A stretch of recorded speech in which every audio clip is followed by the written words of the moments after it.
Good morning, everyone. My name's Phil Gallagher. I run ThrabenU University, a site for legacy death and taxes. But today is not a death and taxes day. Today is something special. The year was 2018. The event was a legacy challenge.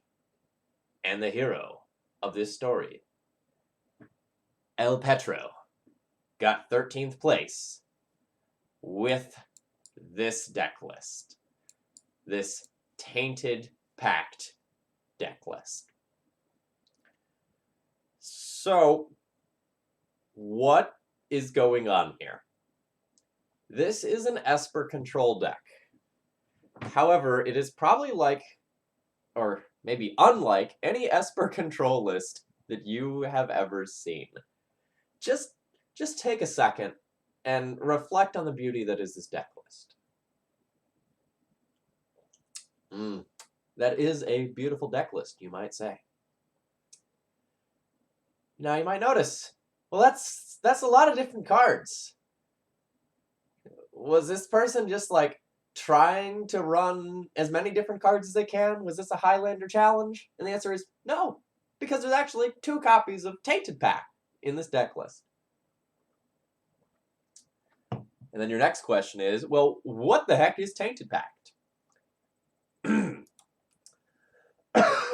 Excuse me. Well, chat. So for 1 and a black, you exile the top card of your library. And you can either put that card into your hand or reveal a different card. And you repeat this process until you either put a card into your hand or you exile 2 cards with the same name. Since if you already cast a Tainted Pact, every card in your deck has a different name. This is an instant speed demonic tutor if all of your cards have different names. Well, good news for us, they do. So this is a deck that is built around the power of Tainted Pact. Is this card good? Well, it comes with very high deck building constraints, but there are very few sort of unconditional tutors in Legacy. So how can we take advantage of this? Why does it make this worth running? You get to play some extremely powerful and narrow cards that will immediately take over a game. So I don't even know how to show you what exactly this does. I played a bunch of games with it last night, and you kind of just have to see it in action. So for example, let's say we're playing against a combo deck. Fluster, Spell Pierce, Spell Snare, Duress, Inquisition, Thoughtseize. If it's a graveyard-based combo deck, Nihil Spellbomb. If it's something like Sneak and Show, Pithing Needle, or Venser, or Glenalandra, or Force of Will, or Click, even. Or if it's something like Sneak and Show, again, like Ensnaring Bridge. Maybe your opponent is very heavy on cantrips, so like Chains of Mephistopheles will destroy them. Let's say you're playing against a really fair deck. Ensnaring Bridge might halt them in their tracks. Crucible of Worlds, plus the random one of Wasteland, might absolutely wreck them. If they're overly reliant on one permanent, something like a Vindicate or a Venser or an Engineered Explosives can go and destroy them. So what's the advantage of playing a deck like this? Number 1, your opponent has no idea what the fuck you are doing, and they cannot play around your cards. Every opponent that I played last night said something approximating this in chat. ... Really? A turn or 2 later, followed by ... Seriously? Followed by, how is that in the deck too? Alright, so we're a control deck. How do we win? It doesn't really matter. If we manage to win, it is usually just by pecking our opponent to death with some little tiny shithead creature. We do not close games quickly. So I think that's all of them. Ah, the Bitter Blossom and the Bob. All right. So our plan is to peck our opponent to death with one of these 12 cards or use a Liliana Last Hope Ultimate to win. That's the game plan. And following that up, we have a lot of counterspells, removal, and assortedly powerful cards that randomly lock people out of games. Now, there are some what we would call non-bows in this deck. So, for example, if you have Ensnaring Bridge, it's kind of bad if you start drawing like Spell Snare and Flusterstorm in game one. That was the biggest one that came up last night in my testing. Although there's also like Chains of Mephistopheles when you go and draw like your one of Brainstorm. So like there's some things that can be a little bit gross. But there's also some really cool things in here that don't see a lot of Legacy play. So there's like a Creeping Tar Pit and a Shambling Vent, as well as a Mishra's Factory as manlands. There's Riptide Lab and Caracas to bounce all your wizards back to your hand, which, by the way, I think everything in here except for Baleful Strix that's a creature is a wizard. Bob's a wizard, right? Human wizard? Yeah. So you also have a Cavern of Souls to make all your wizards uncounterable. So today, more so than ever, the Cardboard Live extension on the left-hand side of your screen will probably be very helpful. Note that today's deck list is so big, full of so many singletons, that you actually have to use the scroll function to scroll down and see everything. The sideboard over here has a number of other very powerful hate pieces that are very narrow. So if you look at all of these cards, they're basically things that would take over a matchup single-handedly, like Dread of Night, Surgical, Extirpate, Null Rod, Mindbreak Trap, Containment Priest, Disenchant. Well, maybe not Disenchant, but like most of these effects are extremely powerful, albeit narrow. So this deck list is brought to you by Army of Thalia, who donated to see this in action. I'm pretty excited. The matches last night were very hilarious and very fun. So my last league here was a 4-1 with Hallowed Spirit Keeper D&T. I've really been liking that deck list. Buckle up, chat. We're going on an adventure.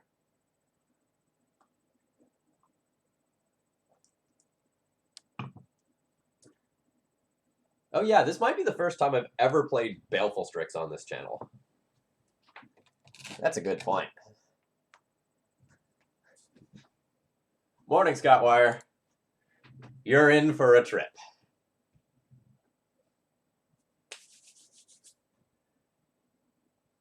Here we go.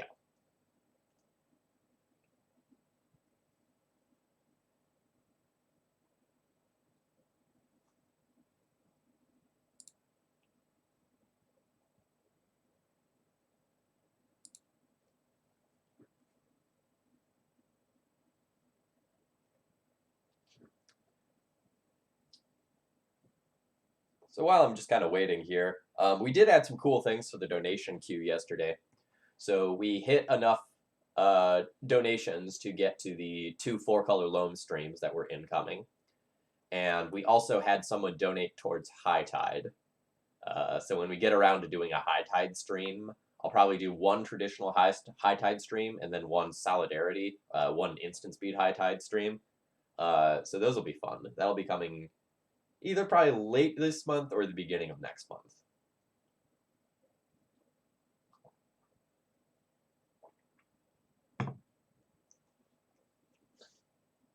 Apparently everyone is asleep right now and doesn't want to play Legacy yet. Womp womp.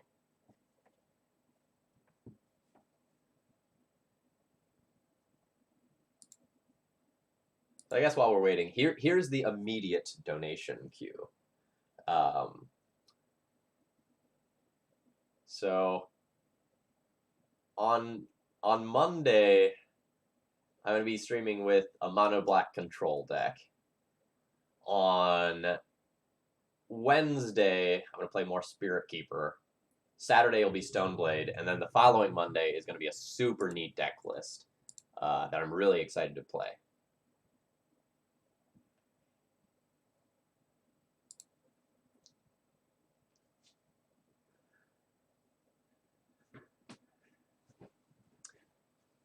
So fun fact, I almost never wear a tie. I believe it is a piece of clothing that has no practical function, and I'm all about Oh man, failing again with the matchmaking? That's rough. Anyway, so ties don't have any practical use, right? And they just kind of get in the way. And I'm a really high energy person. I like move around a lot when I teach or do things.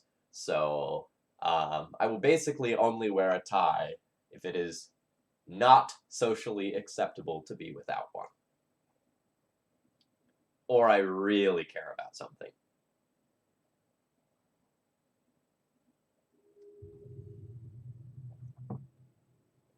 Come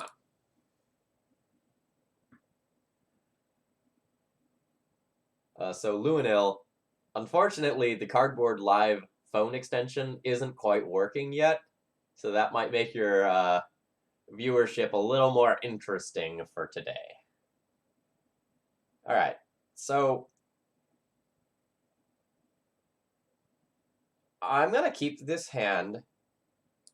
I don't really have any interaction or plays in the first 2 turns, but I have good mana and a couple of powerful cards for like fair-ish matchups.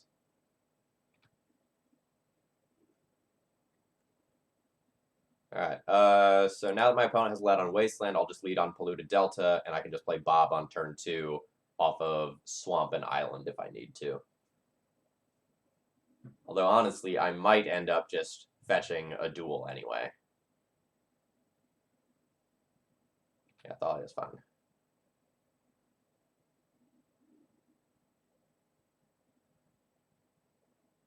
So if I fetch a Swamp, I take myself off of blue if my opponent Wastelands me.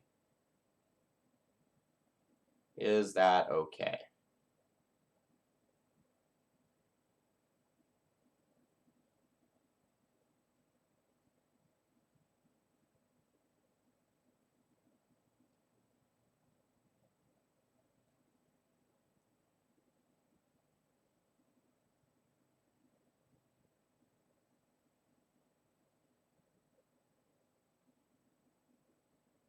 I'm going to get taken off a color no matter what.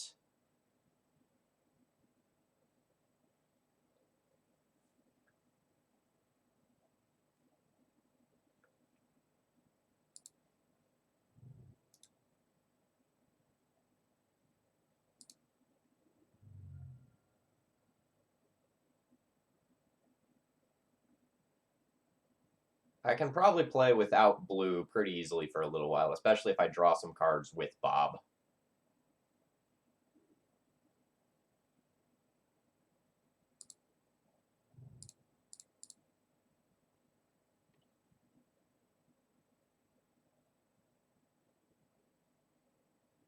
Kind of regret playing that fetch on 1. I wish I would have just played Shambling Vent, gotten that wastelanded, and then I just kind of like restarted this game.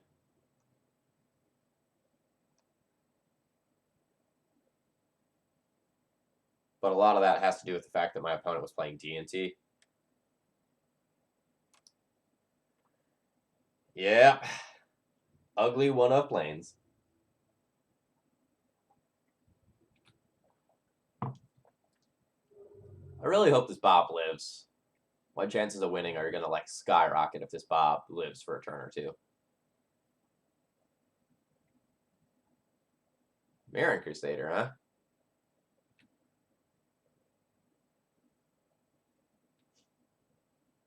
Hey, Phil. Or, sorry, hey, Arkin. Yeah, this stream is gonna be a fun one.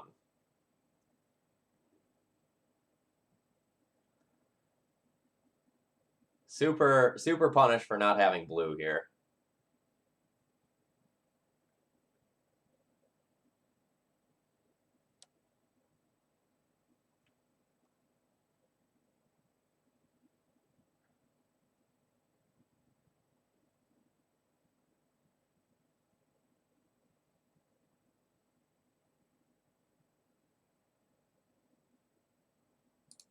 I guess I'll play a Shambling Vent and pass.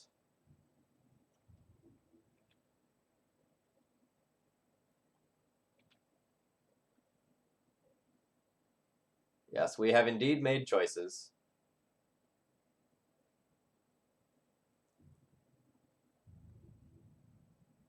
I think I'm just going to get clocked out of game 1 here.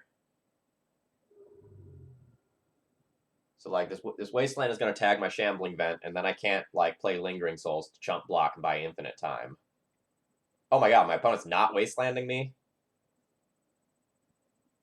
This is stellar. Unless it's just like, flicker my Wasteland me.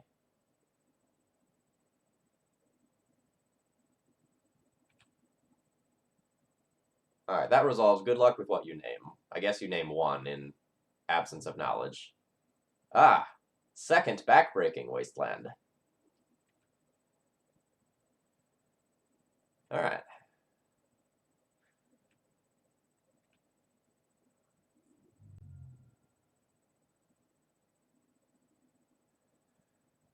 Yeah, not having blue probably cost me this game. It's unfortunate.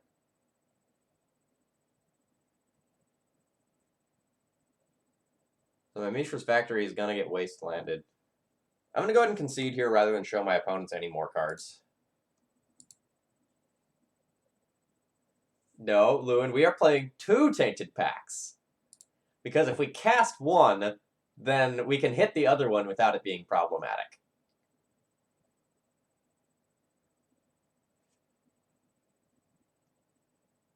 So, alright, let's figure out what I want. Engineered Plague seems good. Containment Priest is probably fine. Disenchant, Null Rod. Maybe Ceremonious Rejection. Big maybe there. Yeah, so we have exactly 1 copy of everything except Tainted Pact Archon to take advantage of the power of Tainted Pact.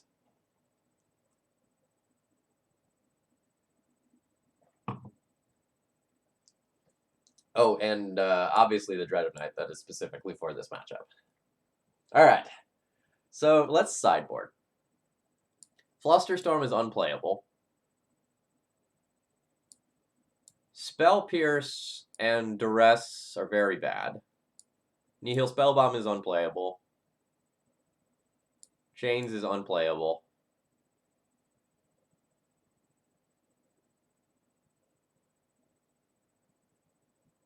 Everything else is fine.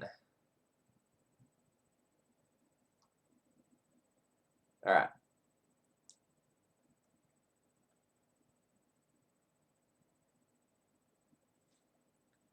Yeah, so Tainted Pact will tutor for any card in the deck.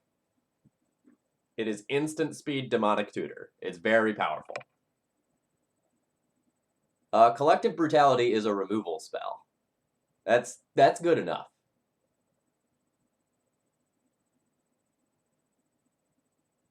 Yeah, terror is fine here.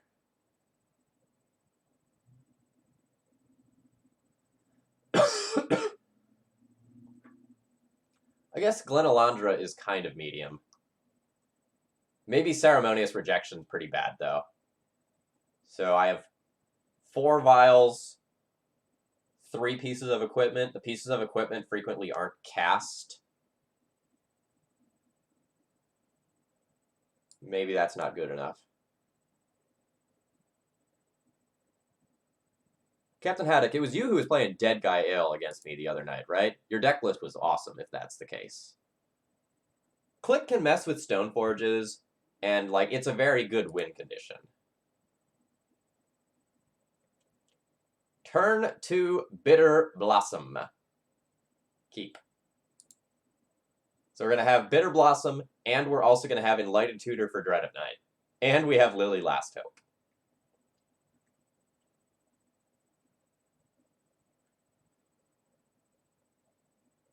So I'm going to play Shambling Vent on turn 1 to increase the chance that I'll be able to go turn 3 Lily. Or turn 3 E-Tutor plus play Dread of Night.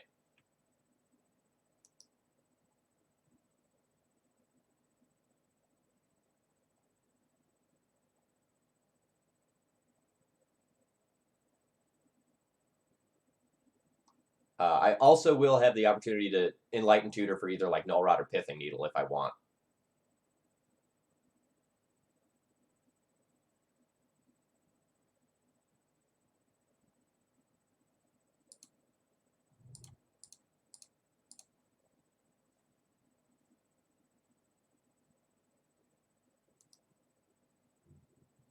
Maybe I should have played Scrubland this turn in case my opponent Wastelands me.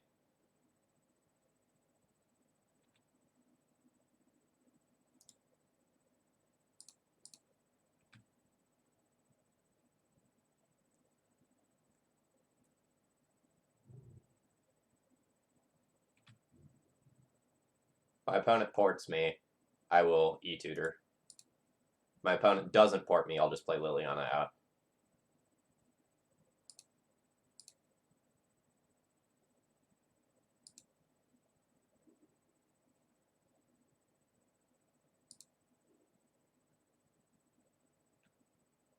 Joke's on you, sucker.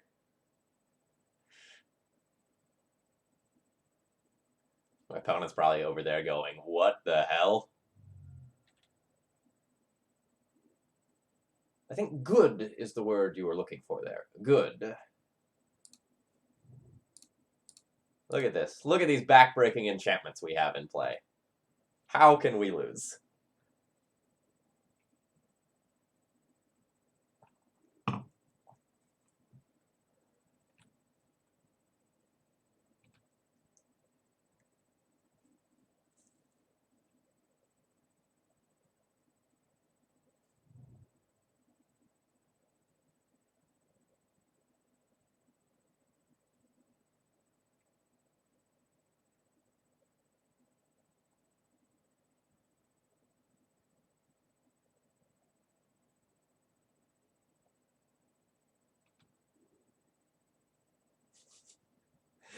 Flicker Wisp, destroy a fairy rogue.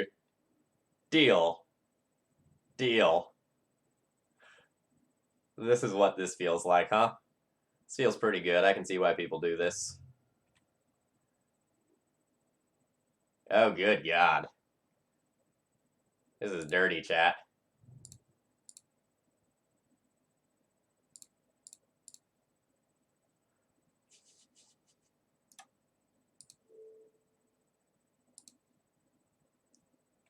And I have Swords to Plowshares up for if my opponent like vials in a Phyrexian Revoker.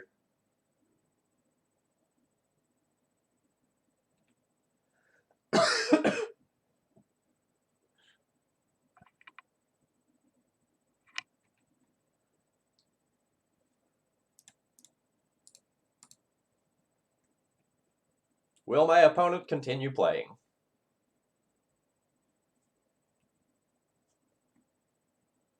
If my opponent has a Council Judgment, what would they even Council's Judgment? Palace Jailer. I guess that does something. But I'm going to take that Monarch. And then the game's going to be over.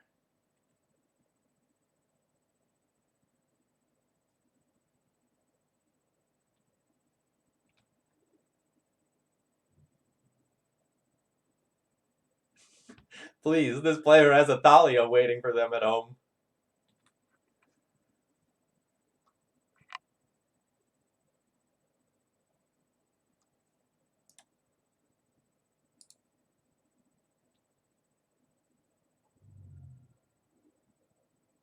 Oh, man. Tainted Pact.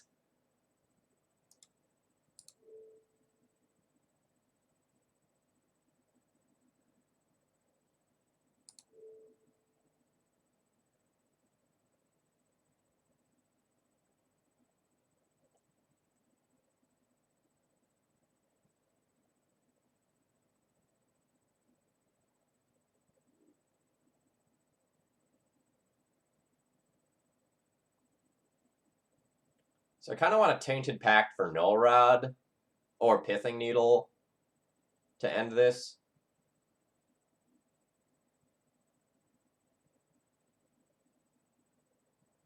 But I can probably pretty safely attack in with Shambling Vent. If my opponent has Mirren Crusader, it just, like, blocks it. It doesn't kill it.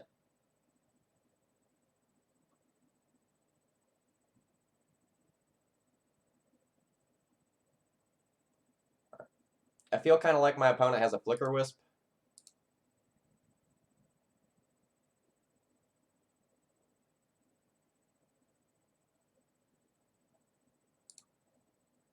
But I can probably just, like, pass the turn and still be in a really good position. Just give them another card that probably doesn't matter with the Palace Jailer, and then plan on attacking in next turn.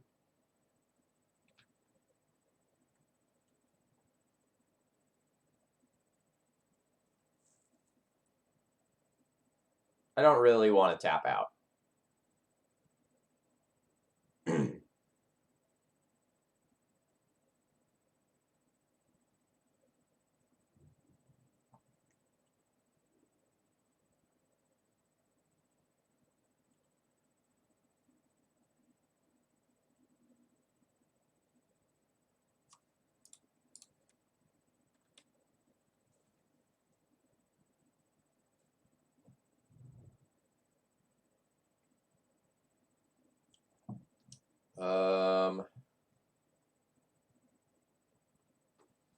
Stoneforge is fine.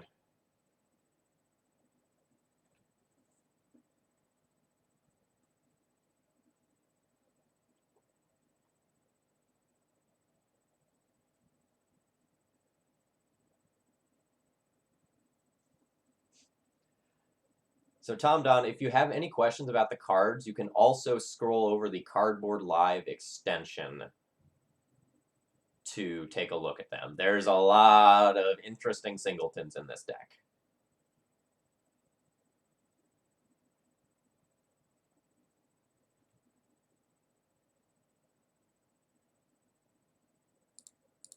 All right, let's find something sweet with Tainted Pact. This is probably the point where I just find my Null Rod. But I might find something else I like. Equally fun.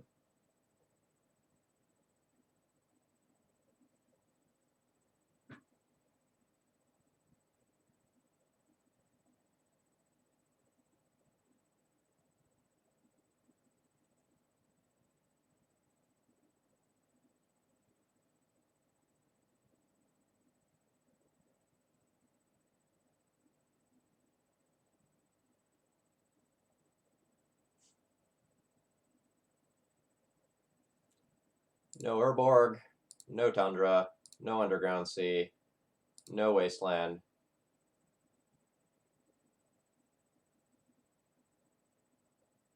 No Toxic Deluge, no Inquisition, no Augur, no E, no Fatal Push,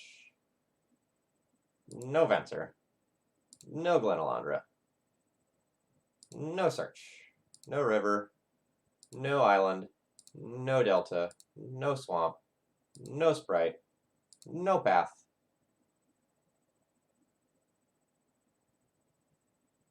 no Containment Priest, no, no, no, no.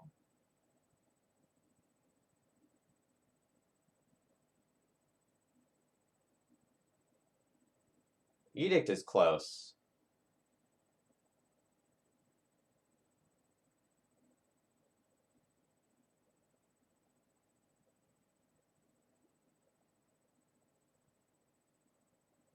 Say no. No.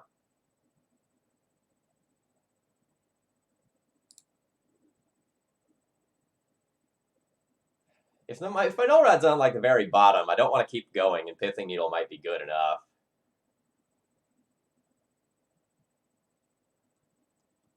How greedy am I? We know the answer. The answer is very greedy.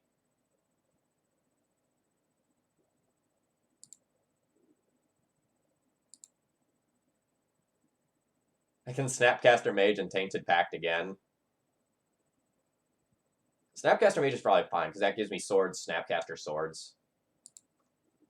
Snapcaster is good. It also gives me swords, swords Tainted Pact again.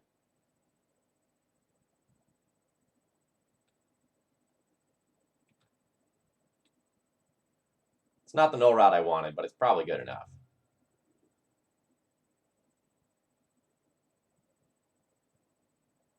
No lab maniac.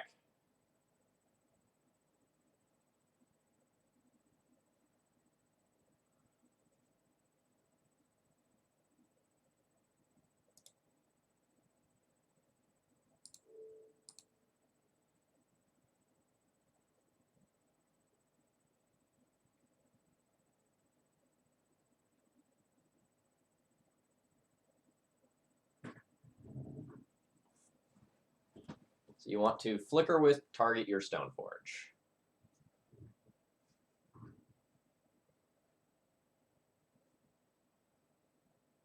I don't think I want you to have that trigger again.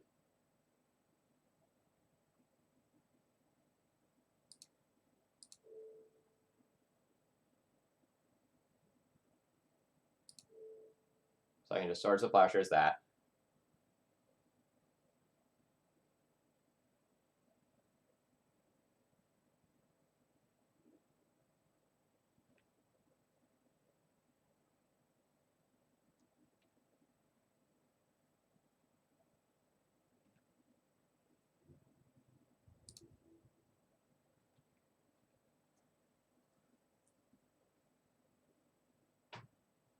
Swords of Plowshares is fine.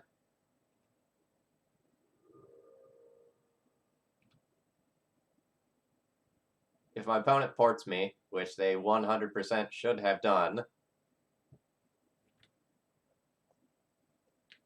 I would just Snapcaster Enlighten Tutor for Null Rod.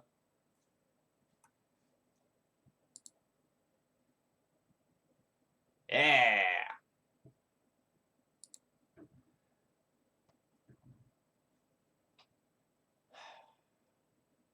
Do I want to make any changes?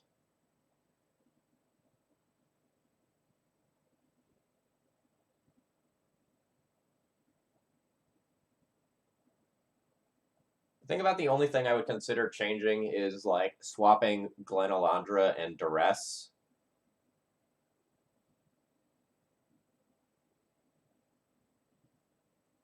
Duress can whiff a lot. So my opponent, I don't know how many Swords of Plowshares my opponent is going to have now, but they probably trim a bunch. Glen Elandra just like as late game insurance seems good. Yeah, Steamflogger Boss, there's a lot of combos in this deck. Some of them are strong combos. Other than they're less strong combos. But it's not like I'm boarding out the Lingering of Souls, right? Like, it's very good when I don't have Dread of Night. Alright. We're going to keep this one. So, if my opponent goes turn 1 Vial, I get to, like, Mise them with my Pithing Needle.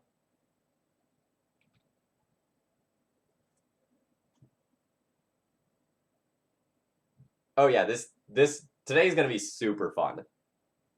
Yes, this was a donation deck list. Army of Thalia donated to make this one happen.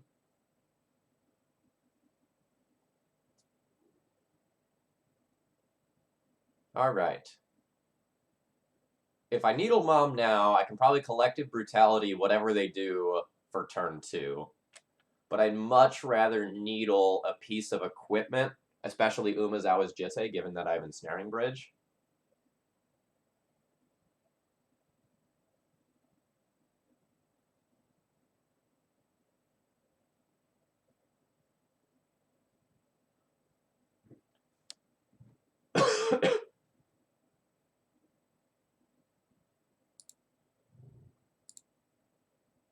But I'll take this.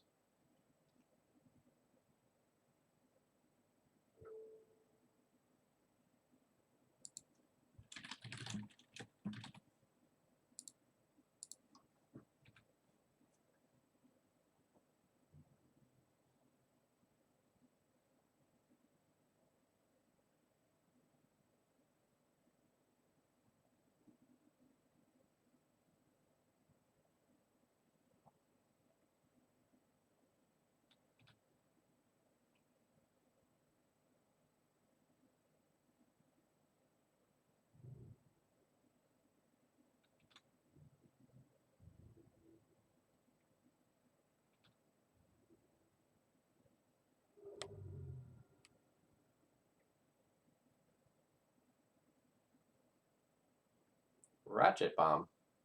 Okay. That seems very good. Blow up the Pithing Needle and your mom.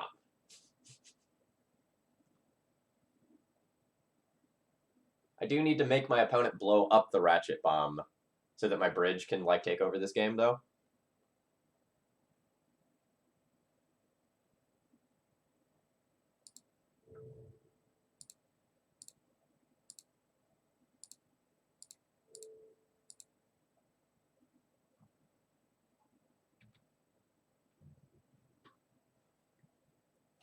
Yeah, I don't even think I'm going to use collected brutality all that aggressively.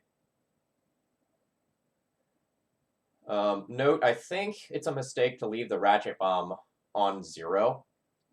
My opponent is doing it thinking about the Bitter Blossom tokens that killed them in game 1. But it's probably much more likely that they're going to want to blow this at a non-zero number. So I think it's just incorrect to leave it on 0. Like, they obviously don't know our deck list, but it doesn't seem right to leave it on 0 to me.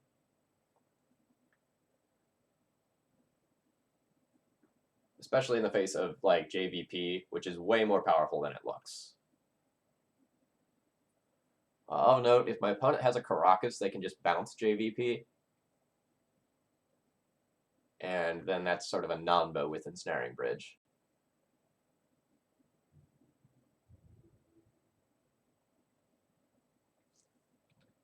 Oh man, if my opponent doesn't have another land, I am in good shape. Ooh, neat, Ancient Tomb. Phyrexian Revoker resolves. What would you like to name? Probably Liliana Last Hope?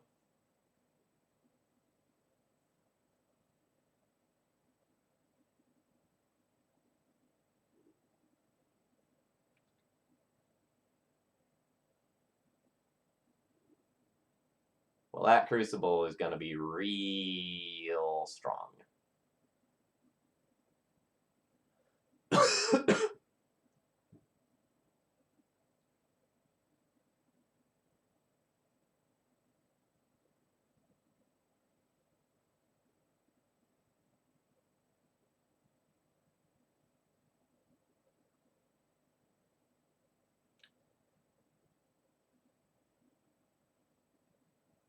I'm trying to decide if I want to, like, play the Tar Pit this turn and bridge next turn and just take a little bit of damage in the meantime. Or if I just want to, like, remove the Revoker and make the clock on the other side of the table super anemic. I think that's what I want to do.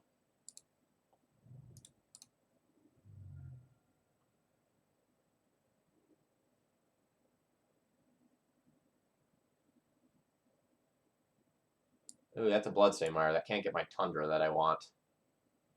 That's awkward. So I guess I get Scrubland.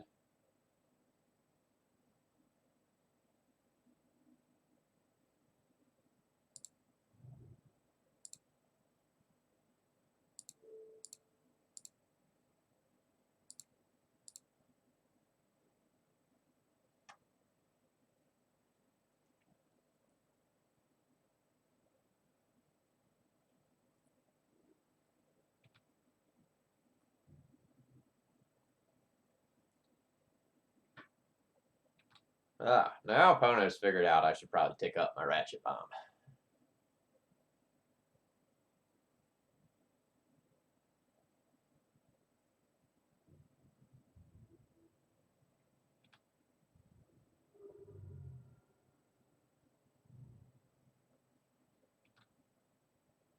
Or it's a good draw.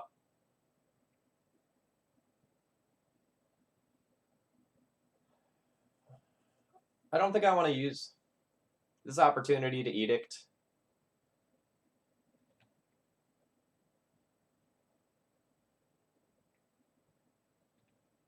That seems like a very poor time to Ratchet Bomb. What if I played a 1-drop that mattered? So now in my upkeep, I will Enlighten Tutor for Dread of Night, answer that mom.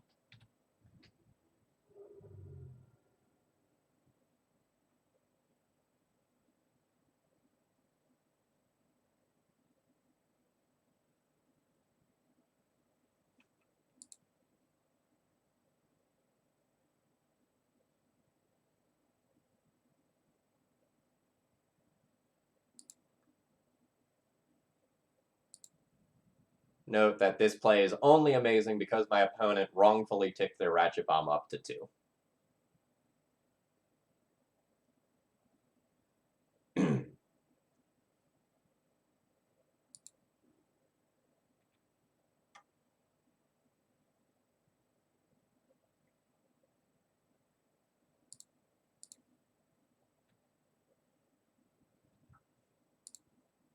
I wonder what I'll draw. Ooh, piece of candy.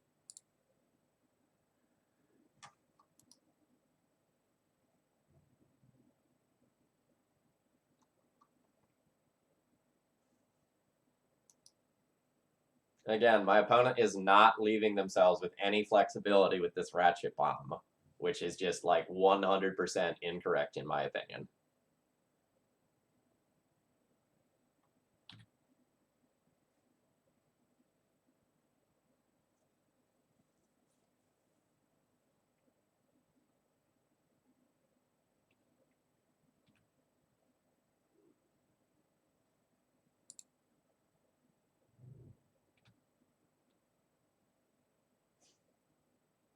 Opponent obviously is not familiar with the Tainted Pact matchup. That's for sure. Opponent also is like probably being super punished for having Ancient Tomb in their deck list. They probably have a fistful of double white cards that they can't cast.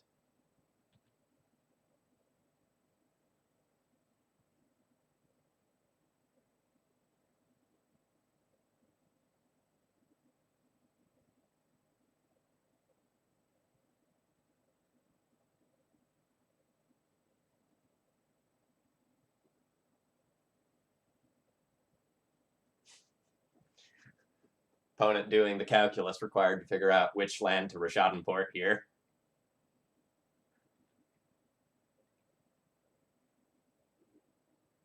Oh man, that's a great draw.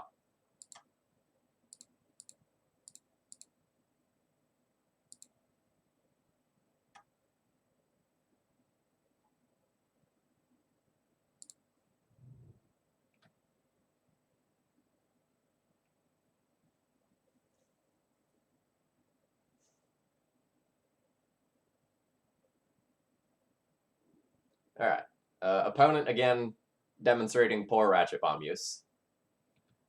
So there is no difference between doing this on my turn versus their turn. They could wait, see what they drew, and get additional information about whether or not it is good to crack that Ratchet Bomb.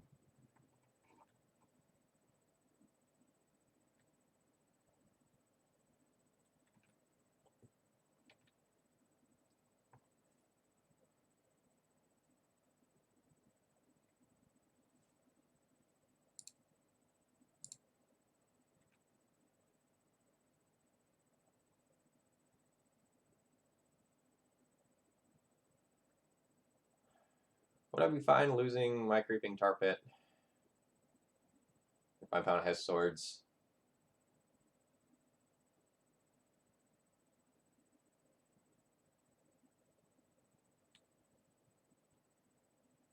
Yes.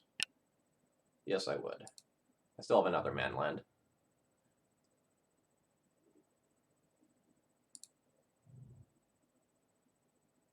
Scudo, I've missed you.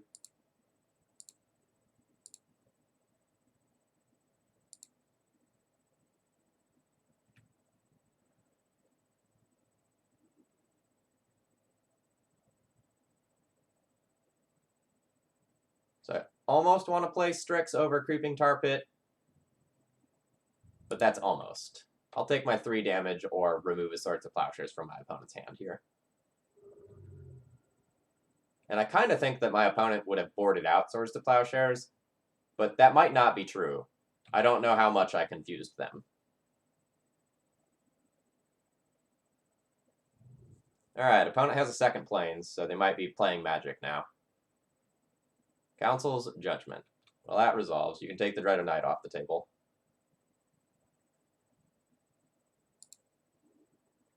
Unfortunately, I still have a fistful of sweet cards against you.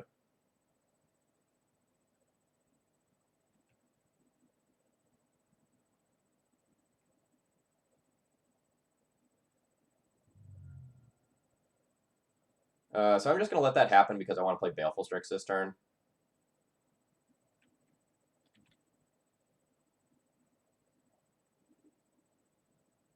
Oh, jeez. Oh, jeez.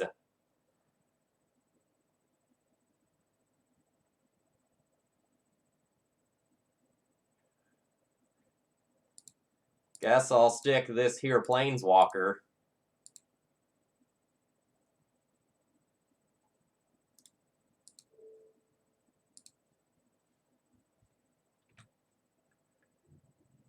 Well, Scudo, I'm glad to have you back. You came back on a great day.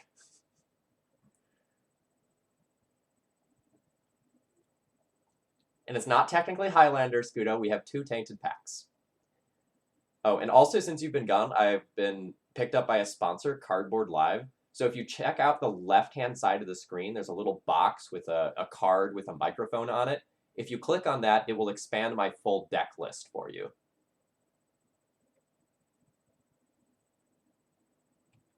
Your Flicker Wisp resolves. Take 1 loyalty off target Liliana the Last Hope.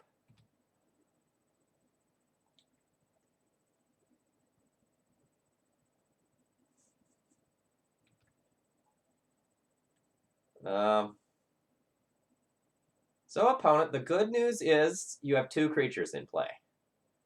The bad news is Liliana the Last Hope is going to kill one of them. And then a removal spell or a Baleful Strix is going to kill the other.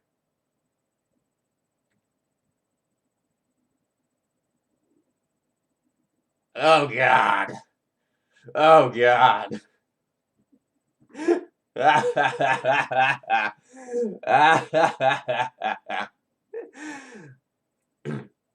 Excuse me. Anyway, back to the game.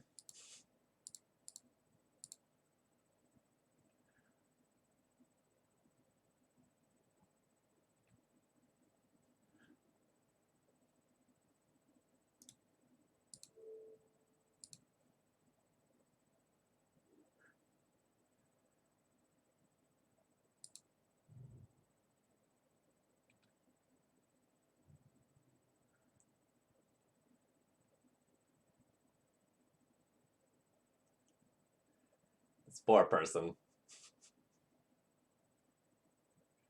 The things I'm doing to them.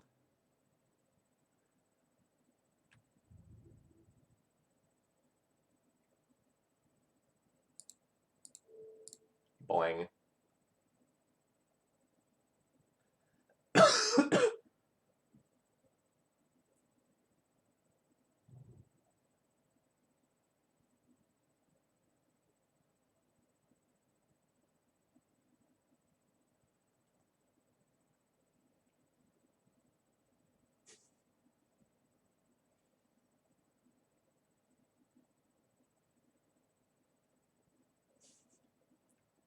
Flicker Wisp resolves. Would you like to take 1 more loyalty off of my Liliana the Last Hope?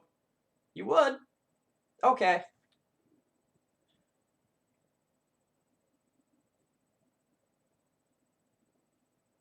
Your Marin Crusader resolves, friend. However, I have some bad news for you.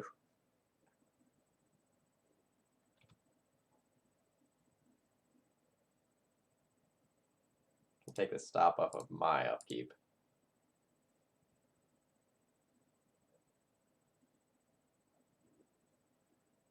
Good God. Alright. Kill Flicker Wisp. Play a factory. Diabolic Edict away this Marin Crusader that otherwise might be a pain.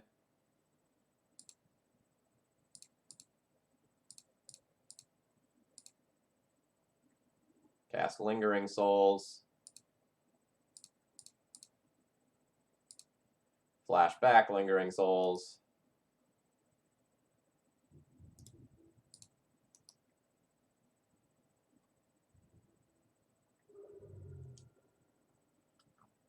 So note, like, flashing back the Lingering Souls might be aggressive, but I have 5 power plus 3 different mana lands here, so even if I end up Toxic Deluging the board because my opponent plays something absolutely absurd, I'm still okay.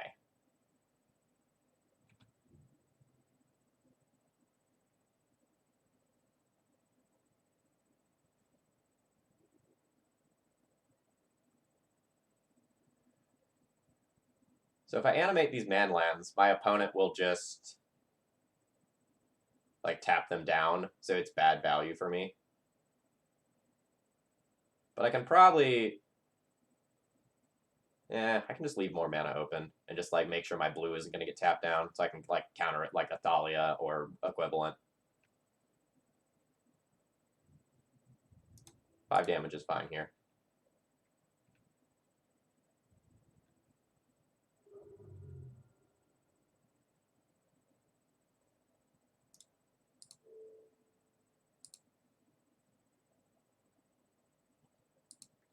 All right, so now I can go 1, 2, 3. No, probably this one. Play out this bridge just so like this sword doesn't become a real problem. And now I have like Caracas up to bounce Thalia. And my opponent should have ported me, but it appears that they have given up on life.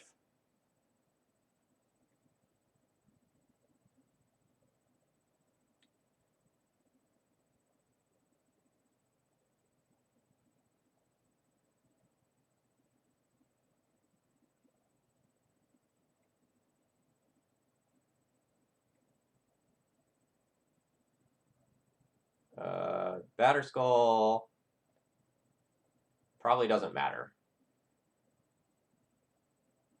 Like, it's annoying, it's good. But I can probably just beat that immediately, right?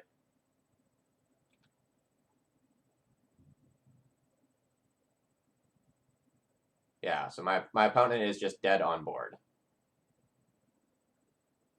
So I animate Creeping Tar Pit, that presents lethal, and if my opponent then pays 2 to tap down the Germ token, they just die.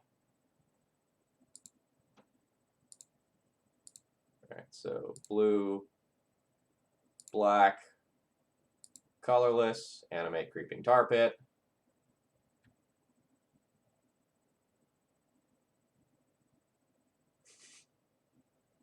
Mirage Swamp, no, I do not blame them for that. All right, folks, I'm going to go ahead and run to the restroom real quick and grab a refill on water. Rather than go to my Be Right Back screen, I'm just going to leave this here for a minute and let you all kind of look over the deck list because it's great. Be right back.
Hellclan, this is most certainly the greatest deck ever, right?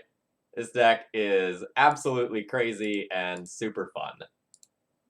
I'm really looking forward to the other rounds with this. And morning, Lasco. Alright, so for anyone who joined in after round 1, hello, my name is Phil Gallagher. I run ThrabenU University, a site for legacy, death, and taxes, and we are playing with Tainted Pact today. We are currently 1-0. We just beat death and taxes.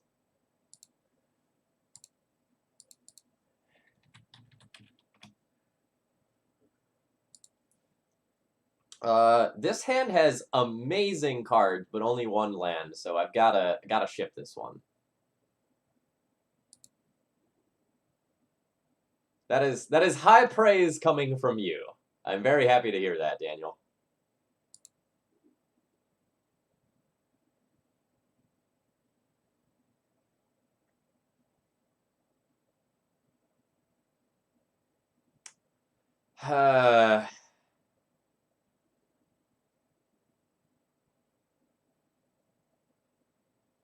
I'm gonna bottom that Vindicate. I'm a little heavy on Clunk. I should have topped that Vindicate, actually, and played Flooded Strand, giving myself the opportunity to fetch it away.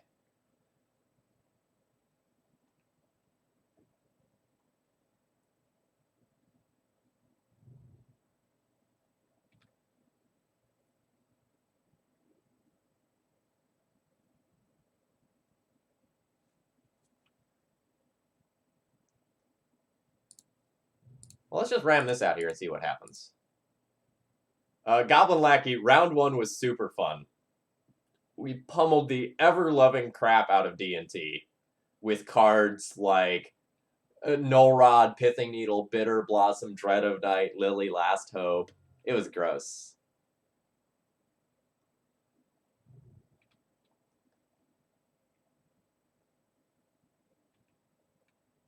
Well, if I make it around the table, this Ensnaring Bridge is going to be real good.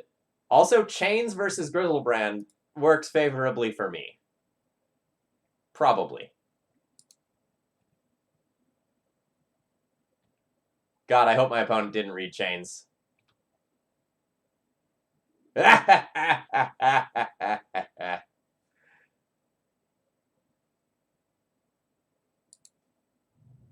Everything's gonna be okay. Alright, so I probably want double black.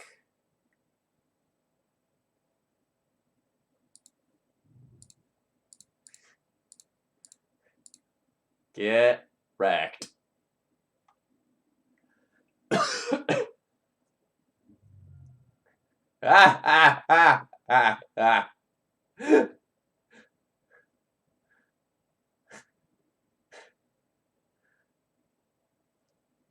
Note, they can find Ashen Rider to answer Ensnaring Bridge in all of these loots.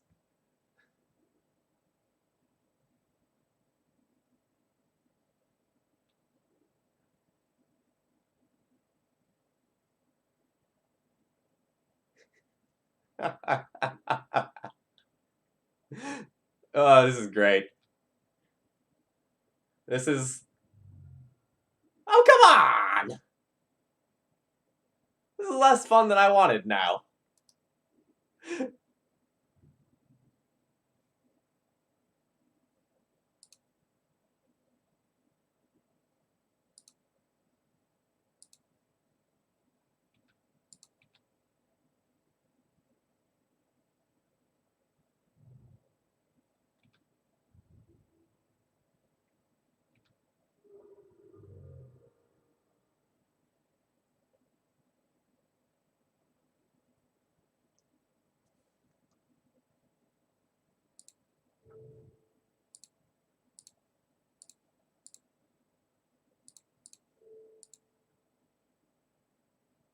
If we were playing against red-black Reanimator, this game would have been over, pretty much.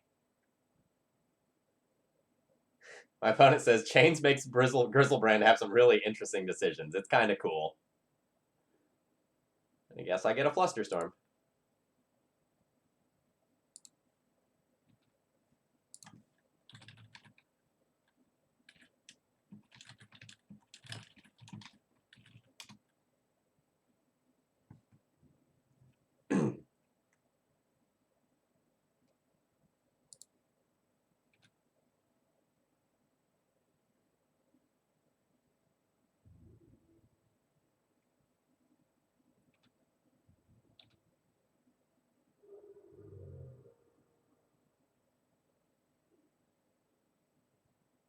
Alright.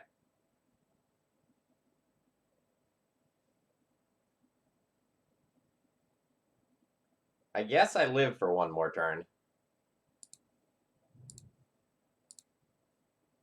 Alright, I should attack first. Be good.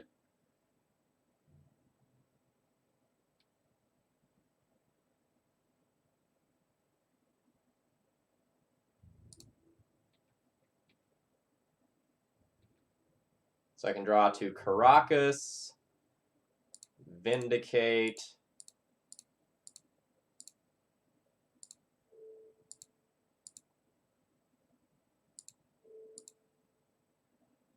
Path to Exile, Swords to Plowshares.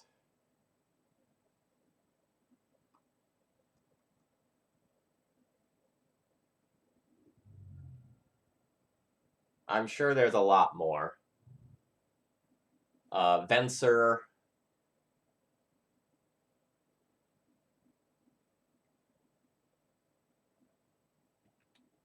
Fatal Push resolves. I persist.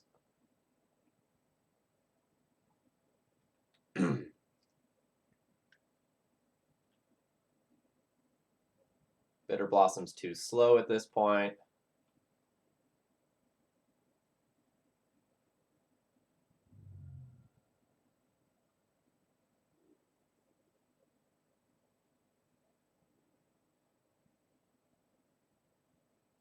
Either one of the Tainted Pacts would be fine.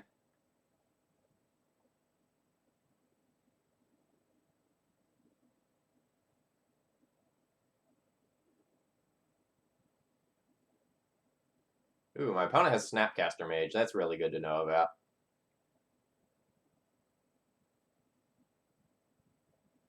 Alright. Glenalandra has died. I'm going to 1. My fetch land has been shut off. Can our heroes find a way to win?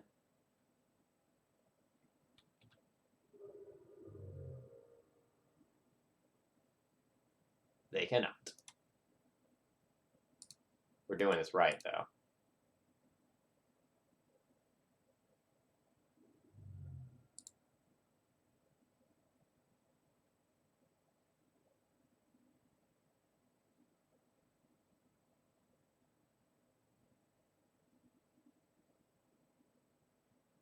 So Flusterstorm would only have been Spell Pierce. My opponent had the mana to pay for it, right?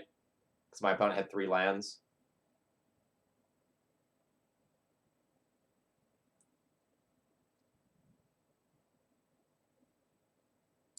Alright, so Leyline, Mindbreak Trap, Rest in Peace, Canoness, Disenchant, Containment Priest, Cage, Extirpate,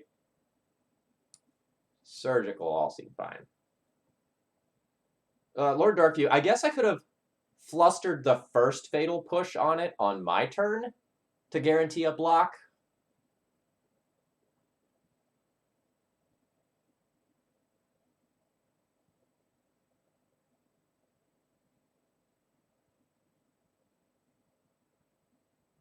I don't know if it would have been correct to do so at the time.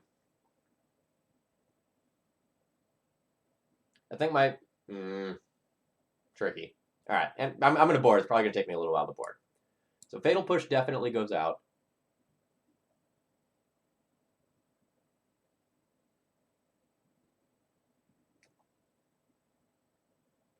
This doesn't seem like a Crucible of Worlds matchup. This probably isn't an EE matchup.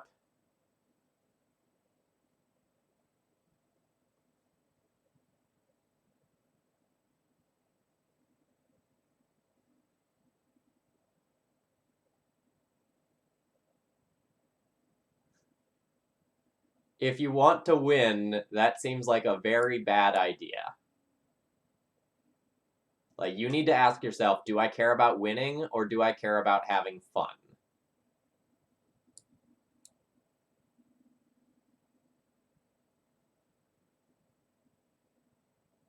Well, it was more playing it as a 4-mana counterspell. But you might be right. Maybe Canonist isn't good enough because I don't want to cut too many of these cards. Like, a lot of these things are just, like, discard and removal spells that actually work on their creatures.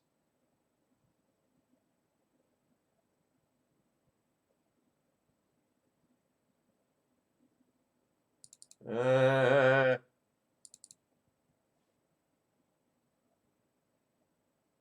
Disenchant might be loose, too. But it works on Animate Dead.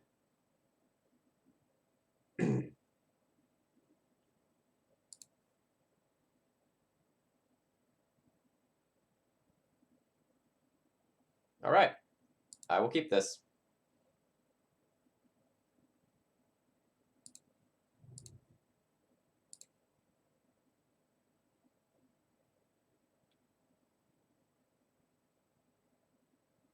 I'd really like to draw an untapped land so that I can just, like, slam chains on 2. It will be so good if I can.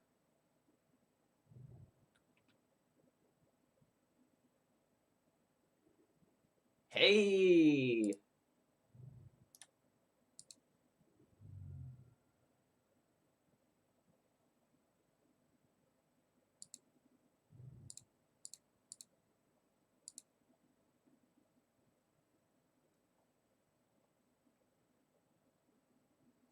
Opponent probably thinks I'm playing like 4 of these fucking chains. Alright, Force Pitching Snapcaster. That's fine. That means the Tainted Pact is going to resolve later.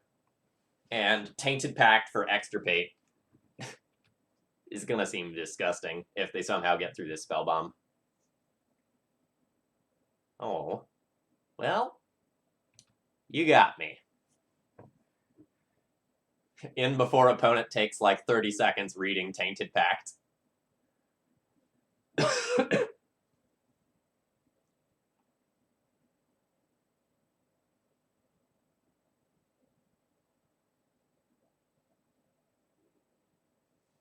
Opponent has figured out that Tainted Pact is good.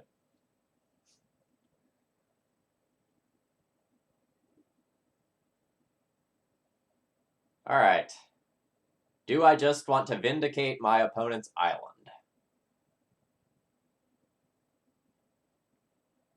I probably do.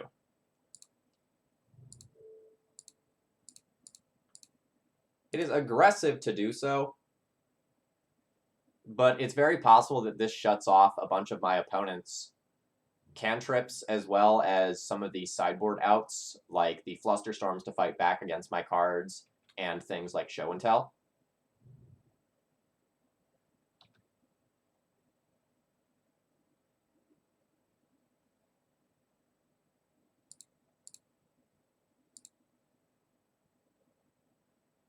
I tapped for this wrong. Should have left open black for the spell bomb.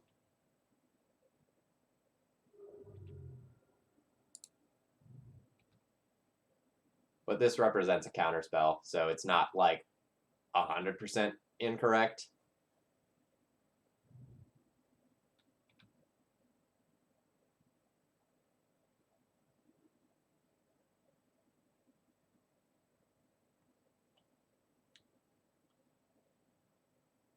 I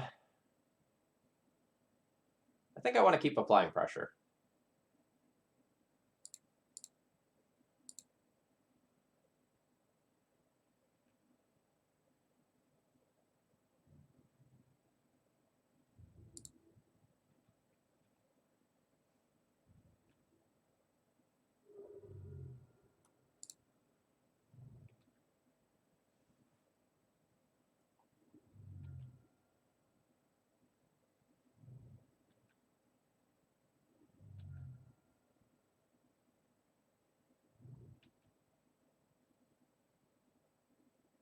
I don't think I like the pure deck thinning fetch there.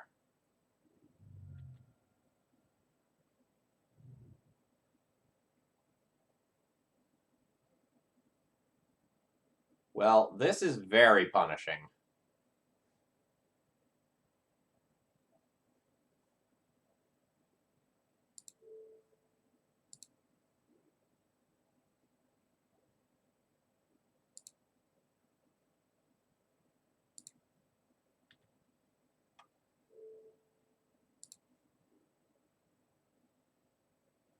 Jace resolves, but I've drawn a land, so even if my...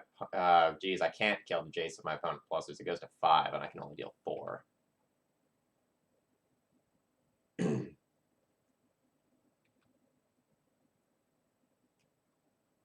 Right? Isn't it just the greatest?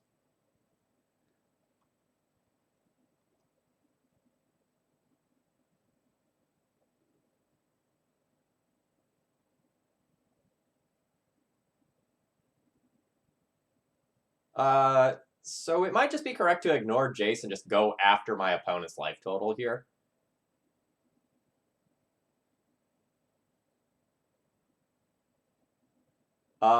So click on the Cardboard Live extension that's on screen. We are Tainted Pact Control.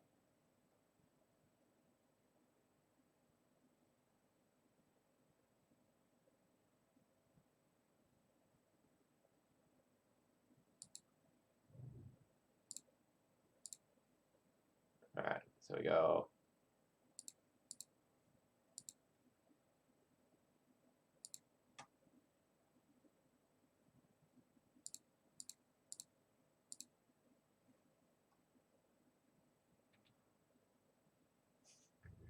Oh yeah, we've got main deck chains,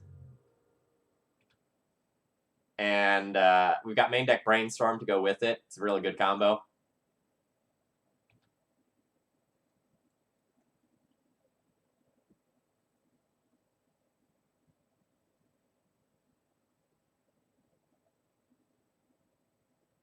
Yeah, so Jordan, if you're not familiar with Cardboard Live, it's been a game changer for my personal streams, and I've absolutely loved it.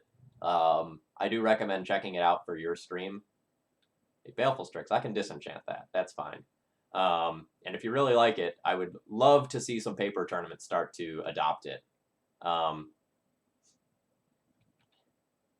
Engineered Plague, okay.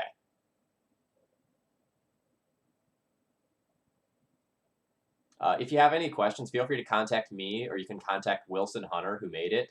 I've loved it.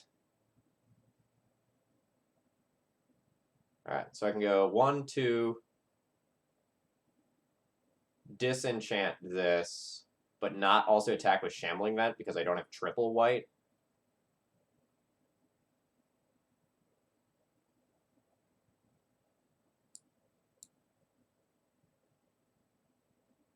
So I can just like kill the Baleful Strix and attack for 1.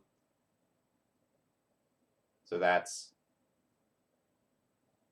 kill Baleful Strix, animate, attack for 1, and still have mana for Augur of Bolas.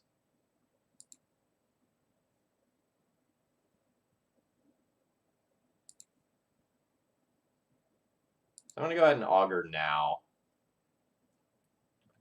Just like get a better feel for what my options are.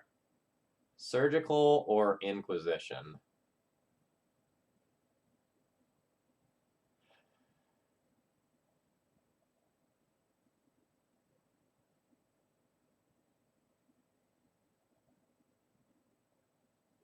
I think I'm going to take Surgical as a safety net against them going both sides of the Reanimator package in 1 turn, but it's very possible that Inquisition is just better.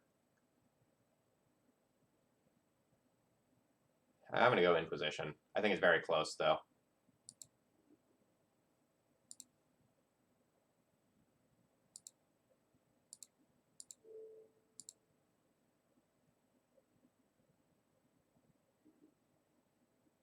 Ponder and Force. Okay. So it was good that I did. Otherwise, my opponent, like, realistically might have just forced for the Baleful Strix.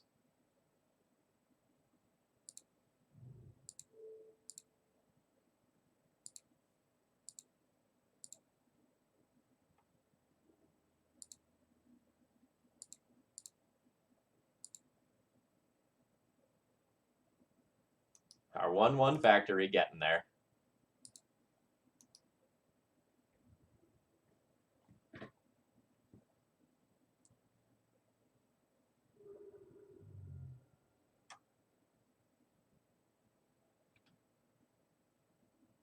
So I have 1, 2, 3, 4 damage next turn.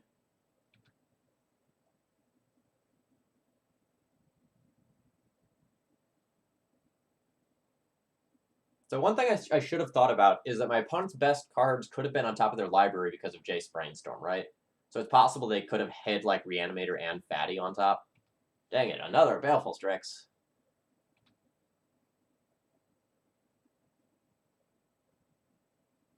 That's okay. We'll just kind of like awkwardly power through.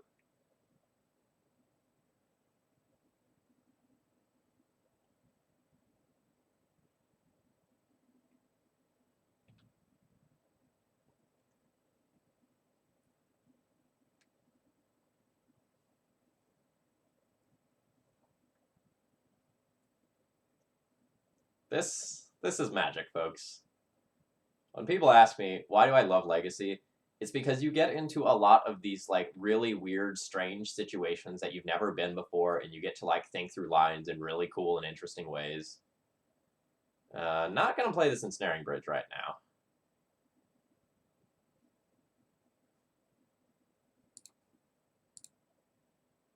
I will go ahead and offer the sacrifice of my Shambling Vent to the Baleful Strix.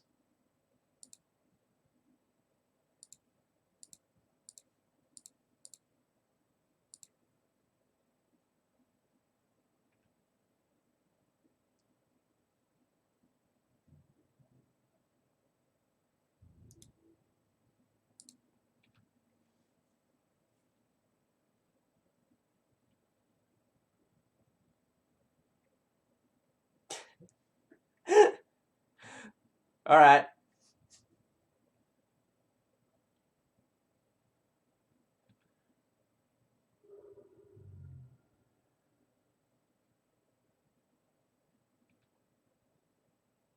So my opponent has sideboarded into a blue-black control deck, I guess, which just seems very incorrect.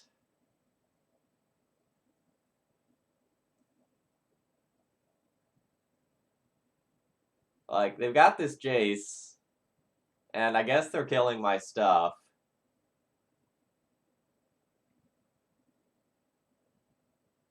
Animate dead, target, Augur of Bolas. You got it.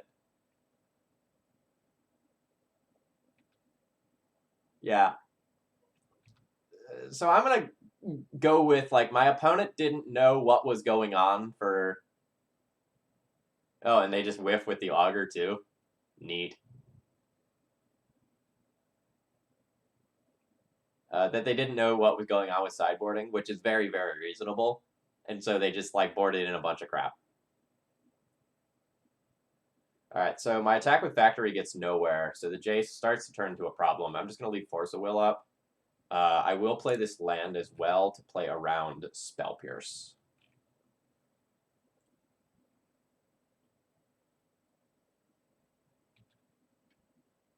Reflector Mage would be an okay draw. Reflector Mage.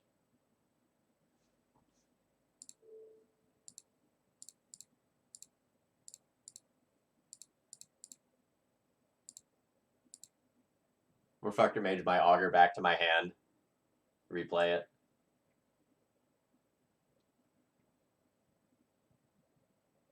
Okay, this is probably the point where I'm okay with conceding here. Like, double Planeswalker is too much.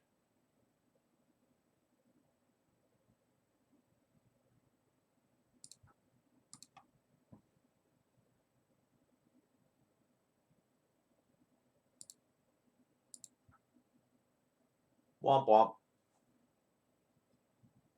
Our heroes are now 1-1. Can we cash this league with basically a singleton Magic deck?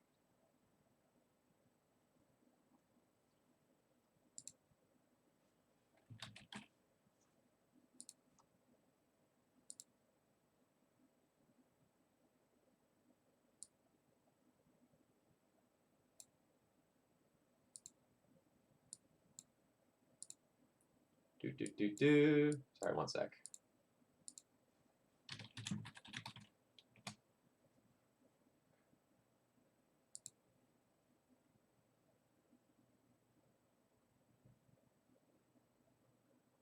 Yeah, that's reasonable.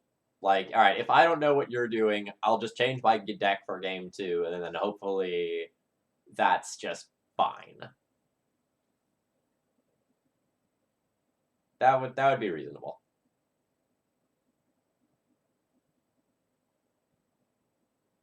Yeah, Steam Flogger bots, caching is the goal with this deck list. I don't think that's unreasonable.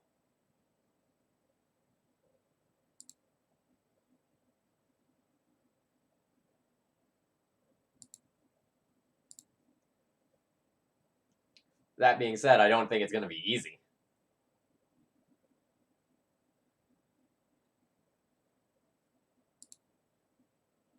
But I do have a surprising number of annoying cards against a lot of matchups in Legacy. And in the post-sideboard games, the deck list does actually feel pretty good, right? Like, there hasn't been a match yet where I've just gone to sideboarding and go like, oh god, my entire deck is just pooperino for this matchup. I've been able to more or less tune my deck list so that all the cards are reasonable to good. And like we played against D&T and Reanimator decks on very, very different sides of the spectrum, so we'll kind of see how this continues to go. Kind of want to play against a green deck because we've got like 2 green deck sweepers, Perish and what's the other one? Nature's Ruin or something like that. Yeah, so that'd be cool.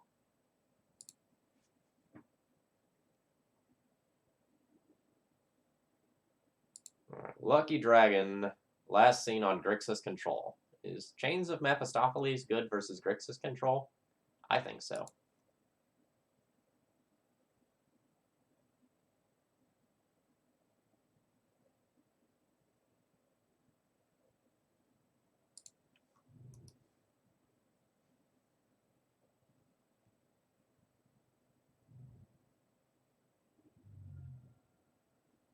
Don't Thoughtseize me.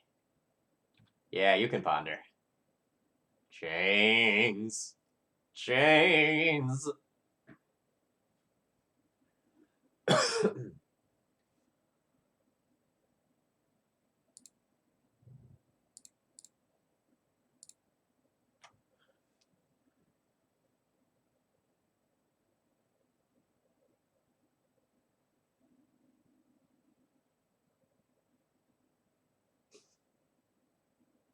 Just resolve. Just resolve.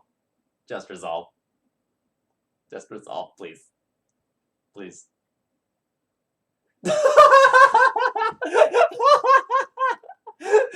Opponent says, why me?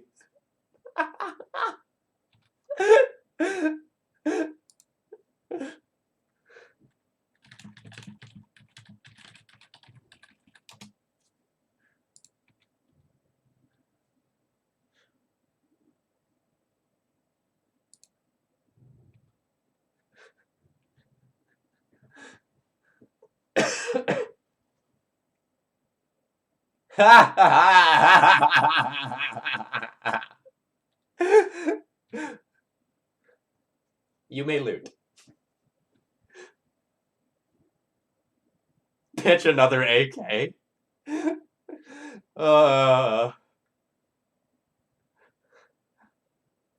So our opponent is playing Miracles. Miracles with accumulated knowledge is becoming more and more prevalent.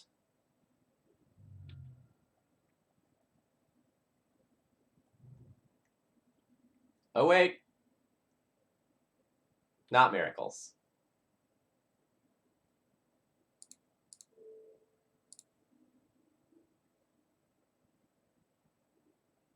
I mean, maybe still Miracles, but probably not.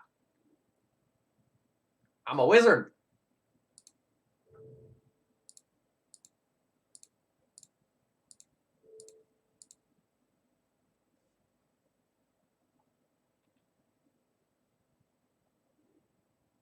Oh. We whiffed.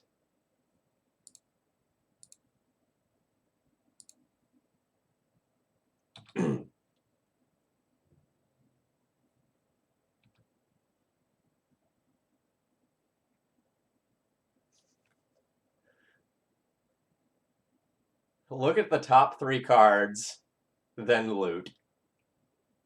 Sad ponder.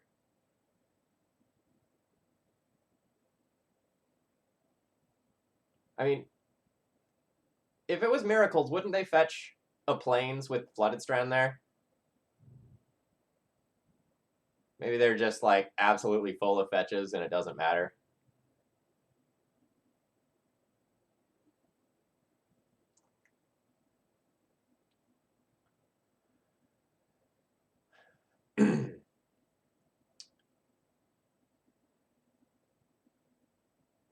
Would I be fine with losing Shambling Vent to Swords to Plowshares? Yeah. Yeah, I would. Do I want to do this off of a basic Plains? Also, probably yes.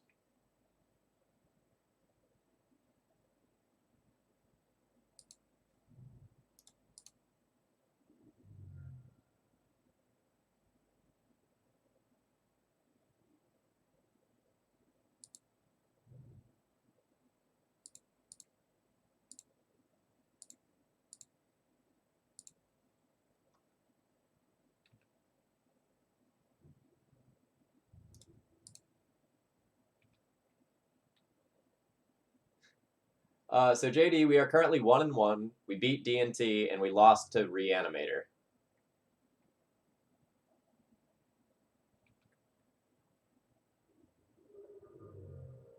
Yeah, so my inclination of not Miracles was probably correct. This is probably the weird mono blue control deck.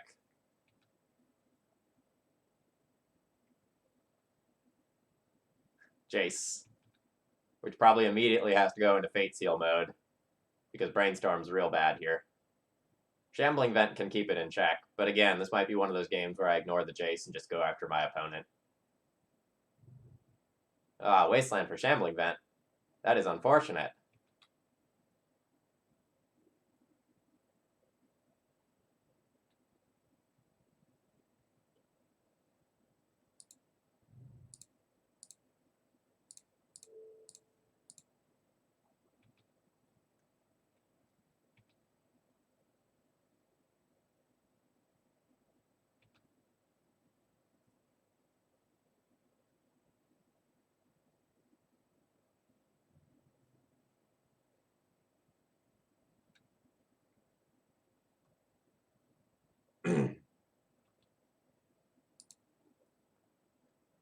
You're just gonna, like, loot with AK? Oh, target dismember. I see.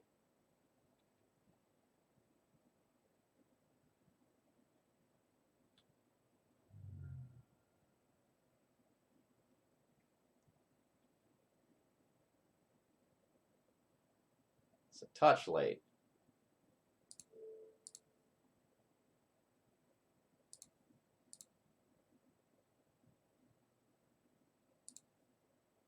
Darkwater Catacombs does not work well on Magic Online, by the way. In case anyone was wondering.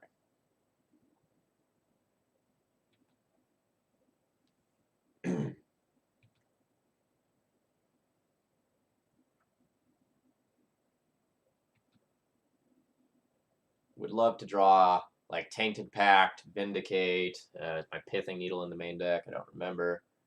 Thoughtseize, not going to fire that off yet. I probably have no reason to. I'll fire it off before any spell I actually cast that matters, because it'll build Storm Count for Flusterstorm to protect that card.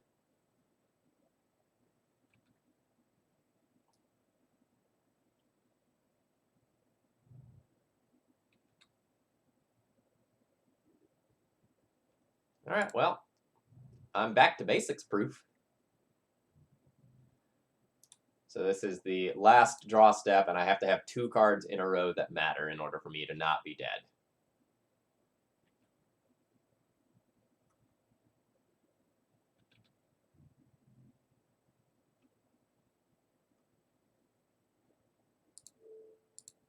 So we'll Thoughtseize for a touch more information, and then concede to the Jace. Alright, it's about as expected.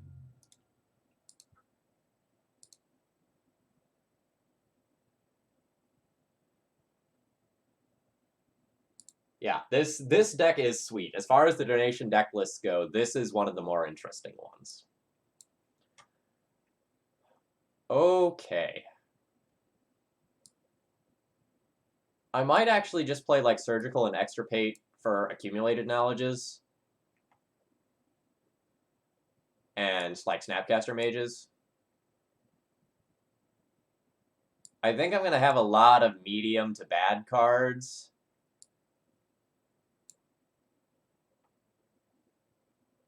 And a lot of mediocre sideboard options for this matchup. This is not anything that I'm really prepared for.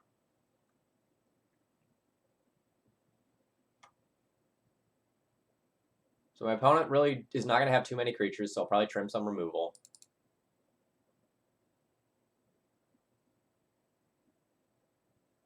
Reflector Mage is probably actively bad.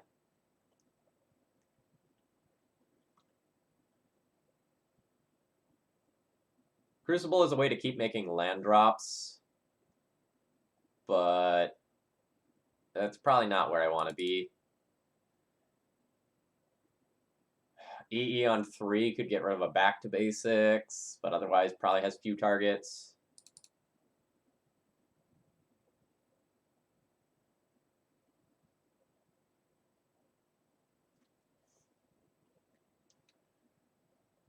So in order for Lab Maniac to be good, you have to have Lab Maniac, then draw one of your 2 Tainted Packs.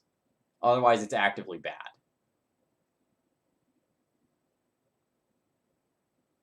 Yeah, Bridge seems bad.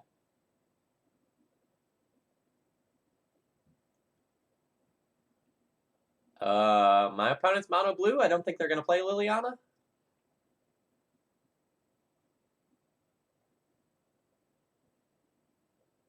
Rec, thank you very much for your continued support. 9 months is a long time.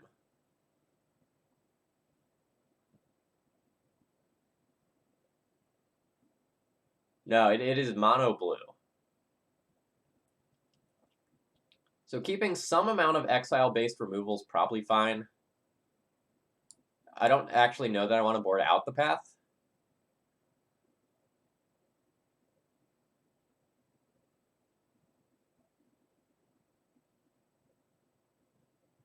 Oh, okay, so I guess I could draw my entire deck, then cast it. No, so I don't draw. All right, I need to hit submit.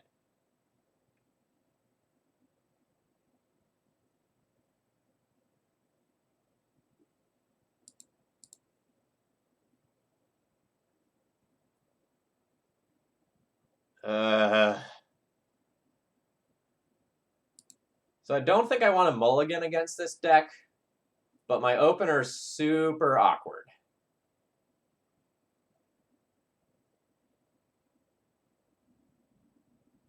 Yeah, so to finish the Tainted Pact thing, the way Tainted Pact works is you exile cards and you get to the one that you name.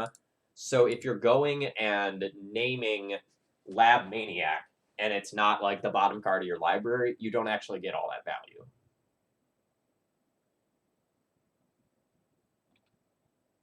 Yeah, I could see a one of Myth Realized being very good.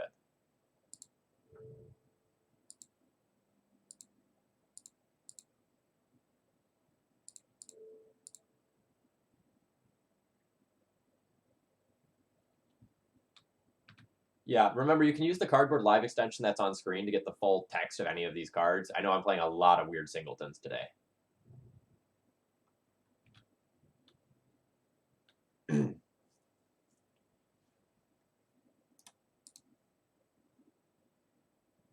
Neat. That lands very good.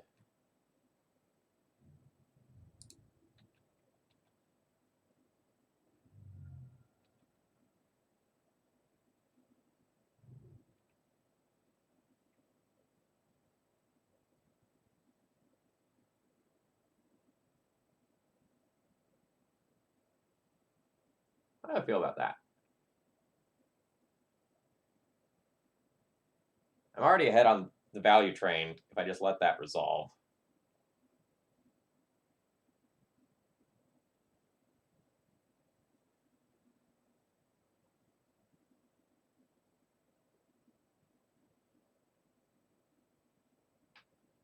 I guess I'd only be drawing to, like, force of will to do something about it. So I guess it's fine.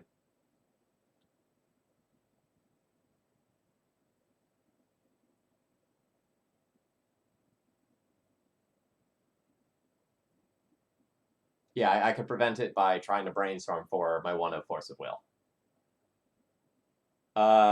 So White Eyebrow, don't worry, this is not a commonly played Legacy deck. I think this has been played, like, once before. It's a deck from a week or 2 ago from a Legacy challenge that got 13th place. The win condition is peck your opponent to death with some crappy, like, 2/1 creature. That's how I win. That's it. So we're a control deck, and we slowly grind our opponent out with all of our weird 1-ofs, and just somehow kill them.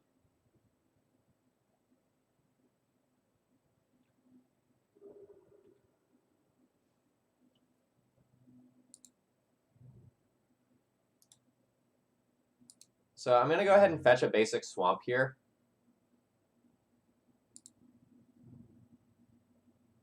In case my opponent has back to basics. I know that's going to keep me from casting Lingering Souls in the short term, but I'm not super worried about that.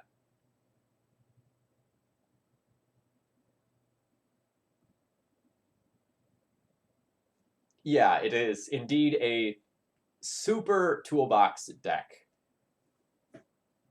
It's somewhat lacking in exact consistency, but there's a lot of redundancy. I don't know if, like, that's articulated super clearly. If you're looking for one exact card, the chances of finding that are extremely small, but if you are looking for an effect, the chances of finding that effect are great.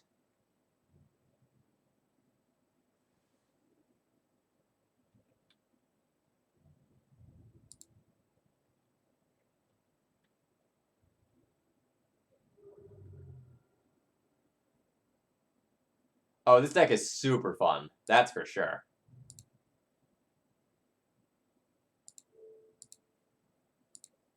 Let's duress my opponent here.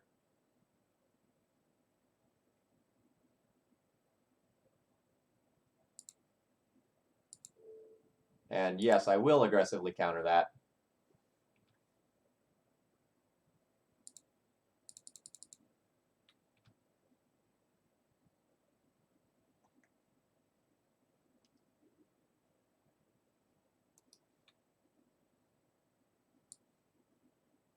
Oblivion Stone. Okay. So my opponent's hand is very medium. I'm just going to take the Brainstorm. My opponent can't get good value off of any of their cards currently, unless they draw a land to Snapcaster Brainstorm. If I take this Brainstorm, it makes their Snapcaster better, but that's only if they draw the land immediately. I would also much rather have them only Brainstorm once.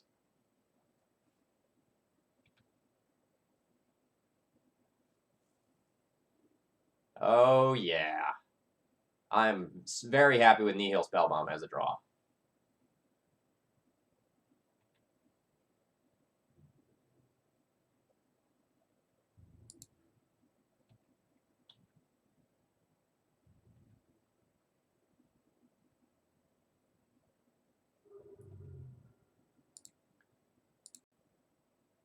Fine with... Ooh.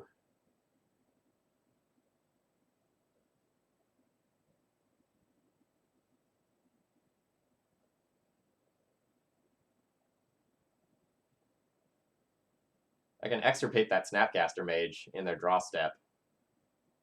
I will do that.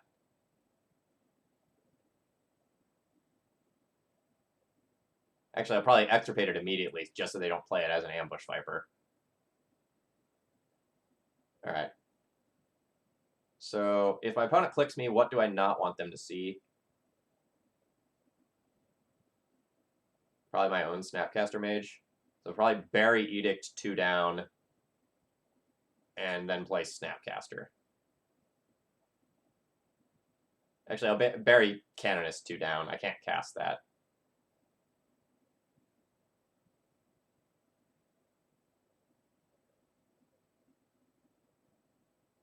No, I'll go Snapcaster, then Edict.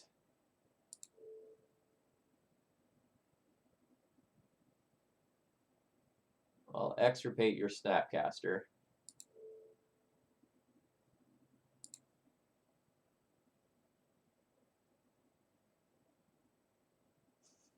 No response.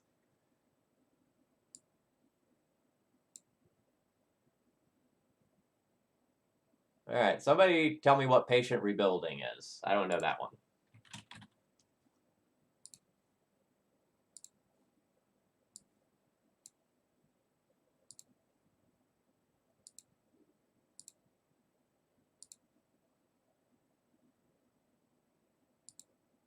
Okay, so extirpate automatically takes the one from the graveyard. That's good to know. All right, force, or force, stone, click.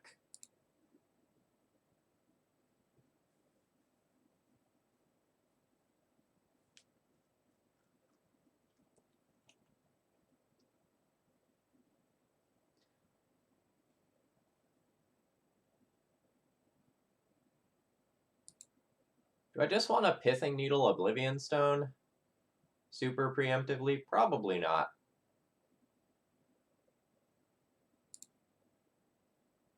It's way better to save it if my opponent gets a Jace.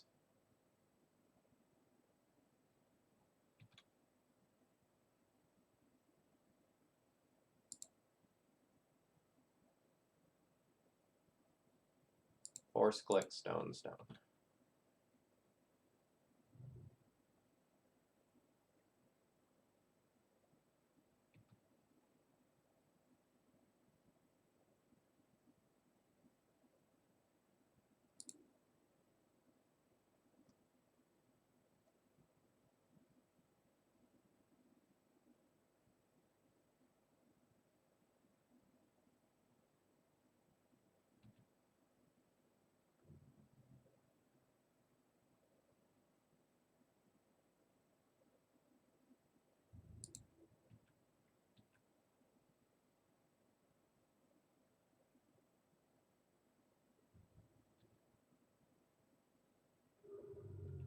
How many Jaces does my opponent have? 4?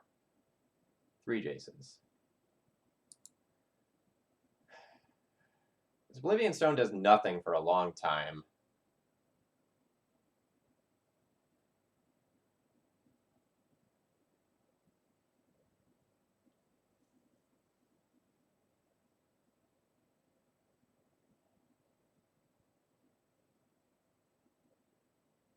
So next turn I redraw my Snapcaster Mage, and I probably just play that as Ambush Viper to start attacking. I can like Snapcaster extirpate like a Brainstorm or something out of their deck.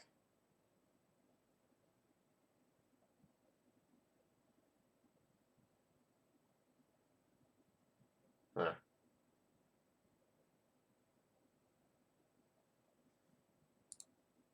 Alright. I'm gonna play this.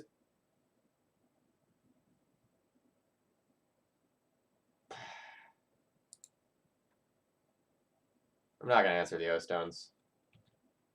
Let's see if I can get my opponent to play another one out, and then Pithing Needle both.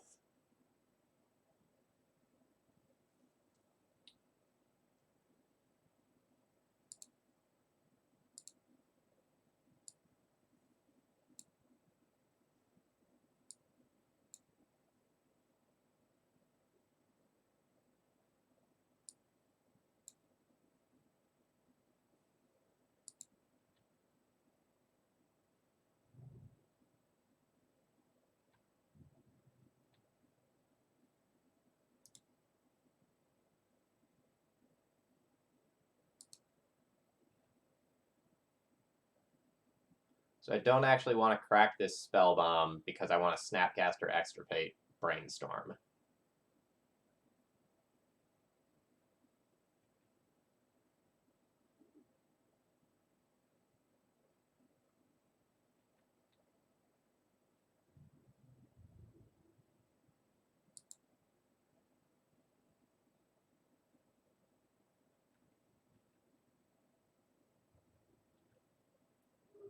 Although I guess it's possible I should be more patient. And I should, like, just wait until I can, like, Snapcaster Collective Brutality or something like that.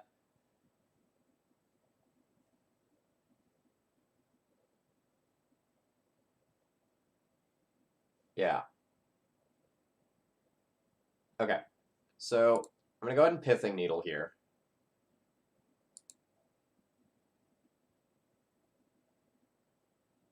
And I'll name Oblivion Stone. This is just my opponent fetching, so their fetch doesn't get needled. I'll name Oblivion Stone. Then, if my opponent clicks me, I Diabolic Edict.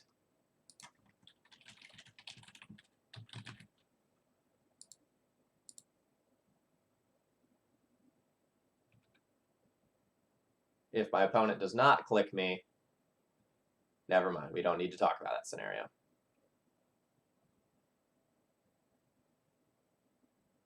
So they're clicking, targeting themselves. I'll go ahead and use that opportunity to force before they get into, or to Diabolic Edict. So they have Force and Oblivion Stone in hand.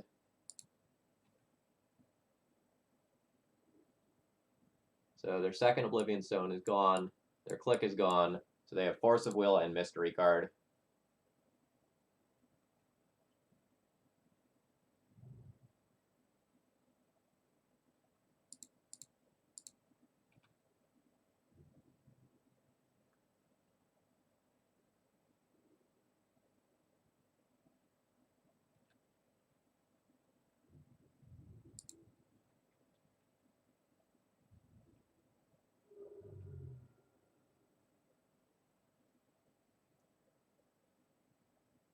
I think I'm going to continue to play patiently with the Snapcaster Mage.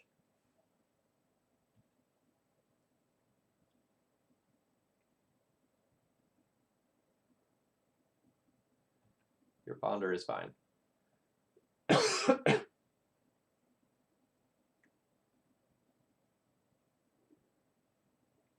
No Shuffle.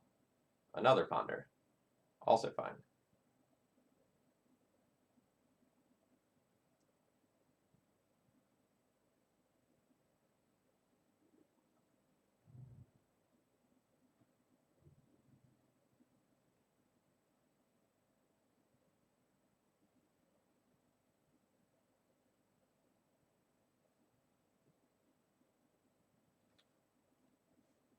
I'm going to go ahead and take this opportunity to just cash in this for a card.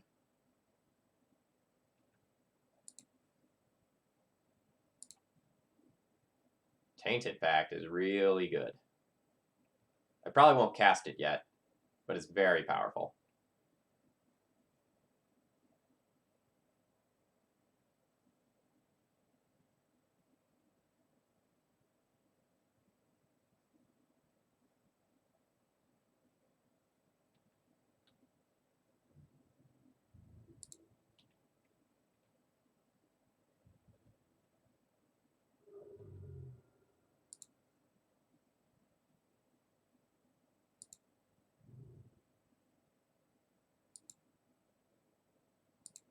So this is a pretty cool play. So I'm going to Tainted Pact. I know my opponent has Force and blue card. If they have Force, they probably just force this because I'm going to get into a lot of value.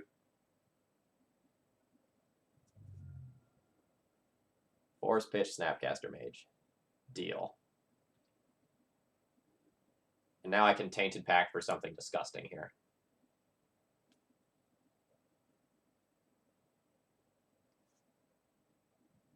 Don't even know what I'm going to get, but I want to resolve it. No Spellstarter Sprite, no Scrubland, no JVP, no Augur Bolas. Search for Escanta is pretty good.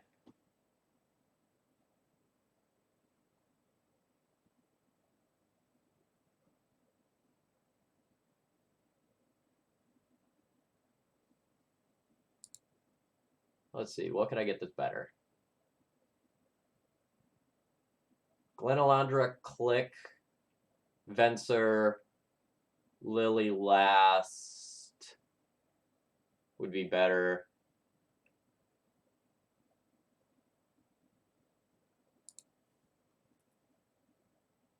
This is good enough, I think. It'll help me get a white source to turn on the rest of my hand. And it'll help me filter the rest of my draws. And filtering draws is really powerful in this deck when I have so many singletons. Well, that is exactly the thing I did not want to happen.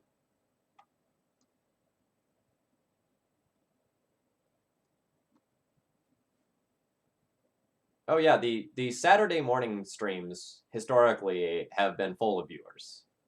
I tend to be one of the only people streaming Legacy at this time of the morning.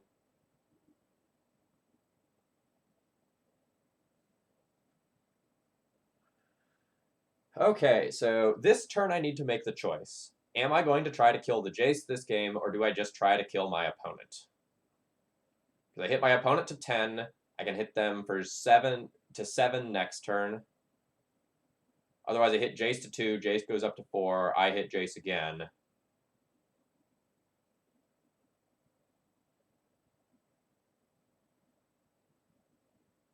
I think it's Jace.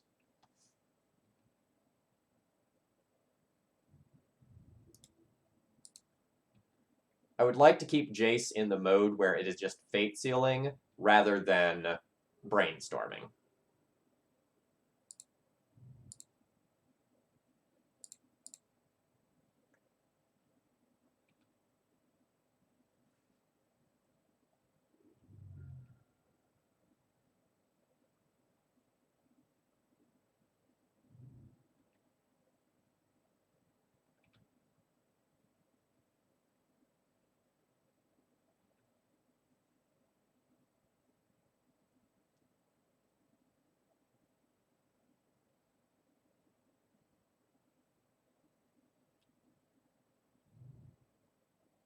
All right, Wasteland's real good.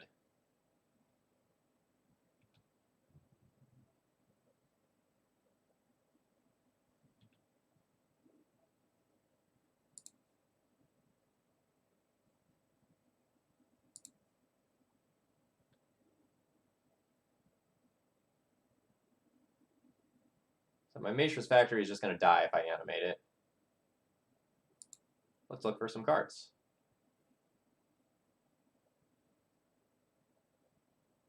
Actually, maybe I'm not supposed to look yet. Maybe I'm supposed to wait until my opponent's turn to do it.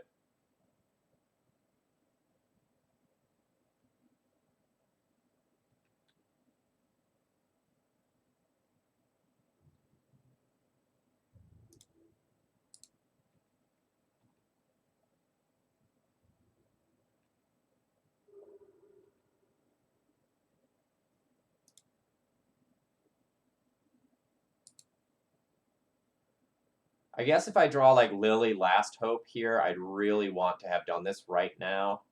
But otherwise, I can give myself the flexibility of trying to find a counterspell.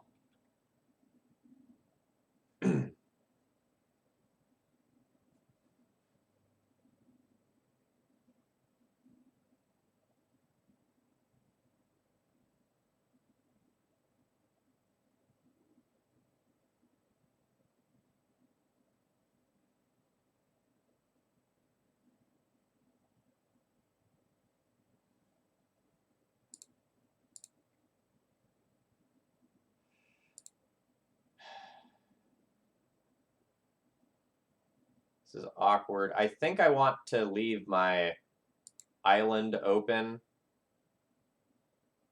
Or I guess I have to tap one of these. Never mind. God, super fucking punished here. There's the Lily Last Hope I was talking about, where I'd be super happy to have done it main phase.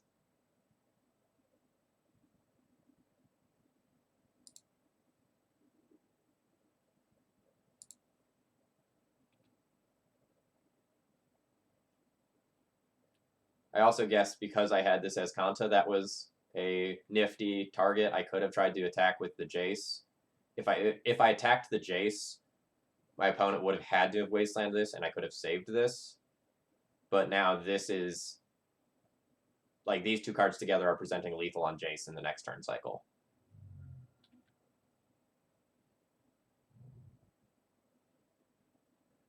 So, Felchmaster, it's easier if you just look at the Cardboard Live extension than me try to explain it.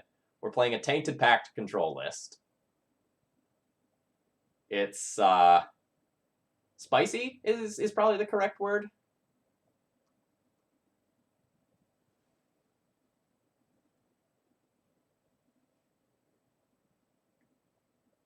Jordan's streams are really fun.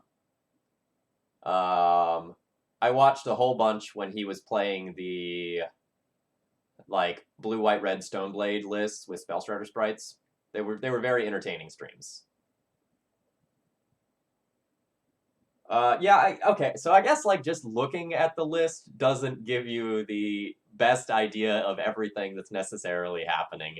We're a singleton control deck, with the exception of 2 copies of Tainted Pact.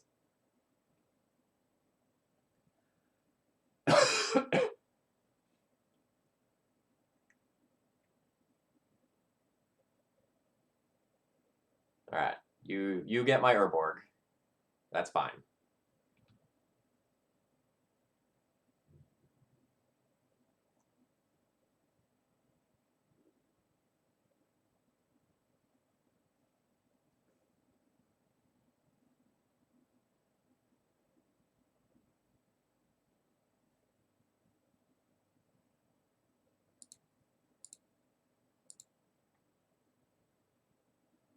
I'm going to animate this and attack both at the Jace, just in case my opponent has a Snapcaster Mage or Click or something of that nature.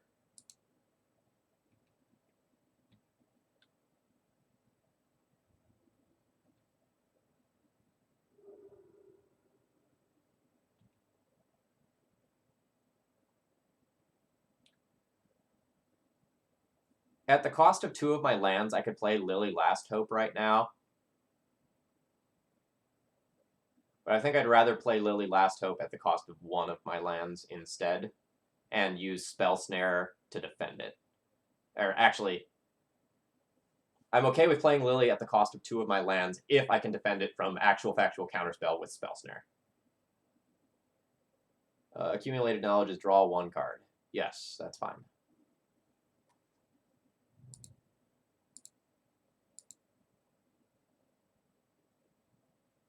I'm pretty sure I have a screenshot of that one saved. That's not one of those things you forget.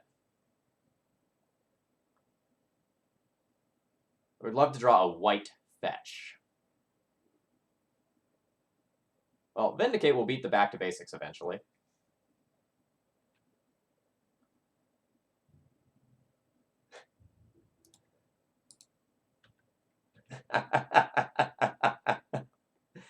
It was pretty sexy.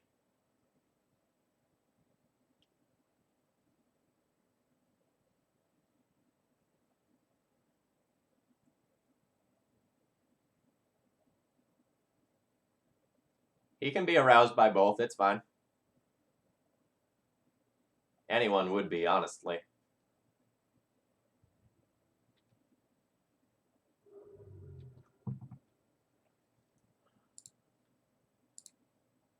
Black, black, black.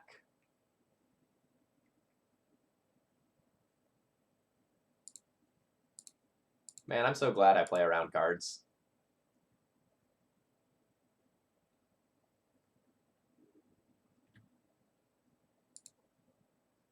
So I can minus and just get back Dark Confidant.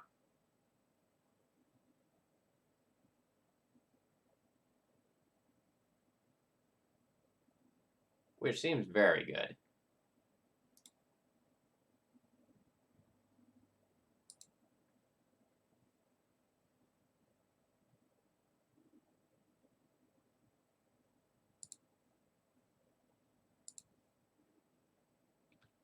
Just guaranteed value.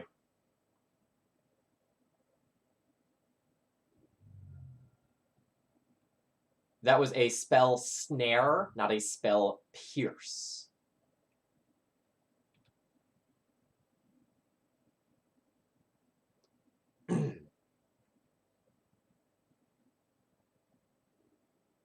Oh, right, another basic.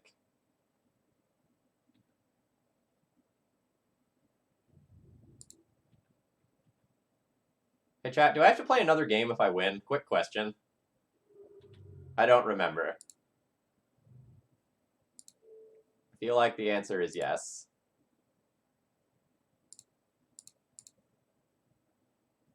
Damn it.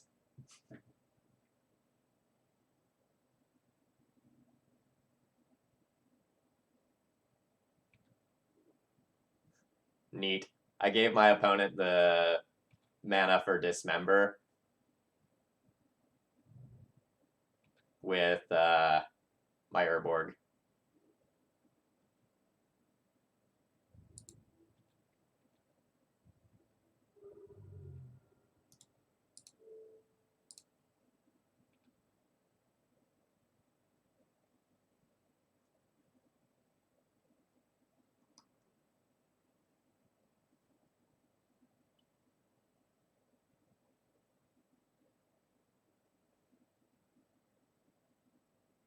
Yeah, a white source would be real good. Like, I'd destroy back to basics with Vindicate.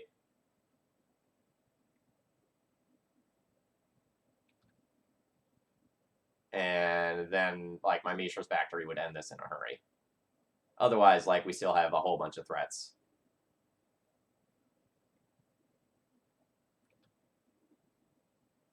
All right, that was a draw too.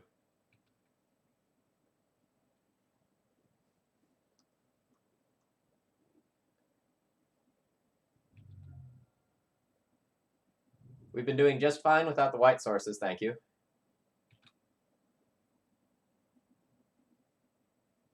Opponent kindly taking a turn off of their clock by fetching. I appreciate it. Now opponent draws 3 with that accumulated knowledge. That's a big brain play right there.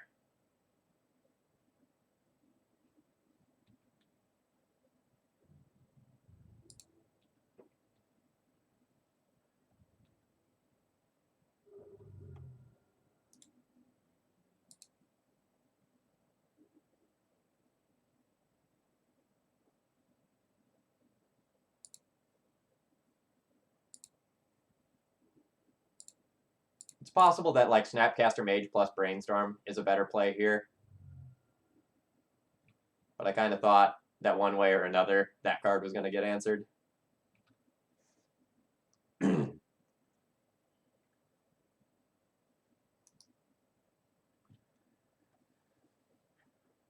At this point, I'm just going to F6. My opponent can do what they want to do. I need to save a few seconds. Winning the next one in 3 minutes is going to be rough.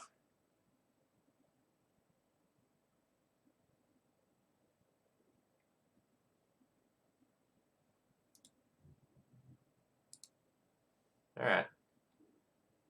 Hey, hey!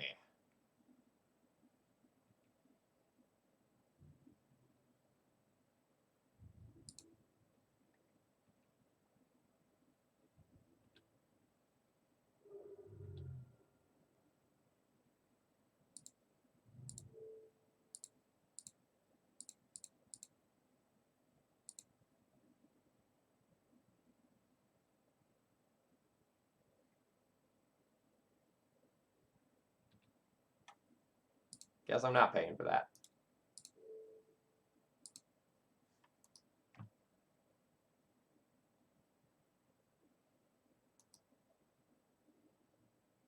Jeez. I just milled 3 lands, so they got to draw 3 off of that.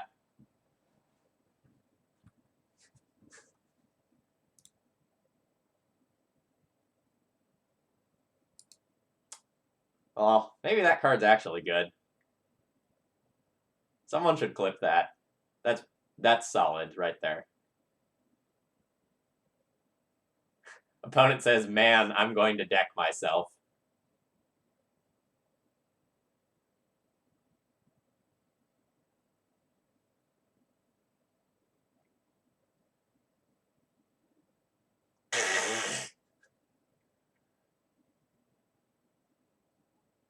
Opponent does not appear to be kidding.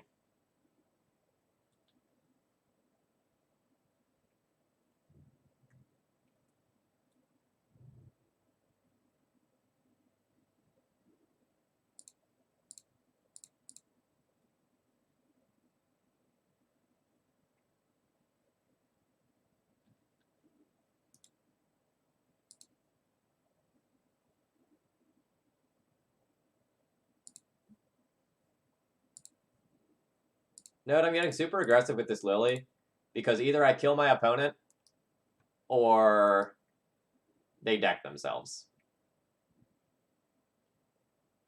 Actually, I should just, like, F6 for the rest of this game. Catch up on time. My opponent's gonna deck themselves. This is not a May.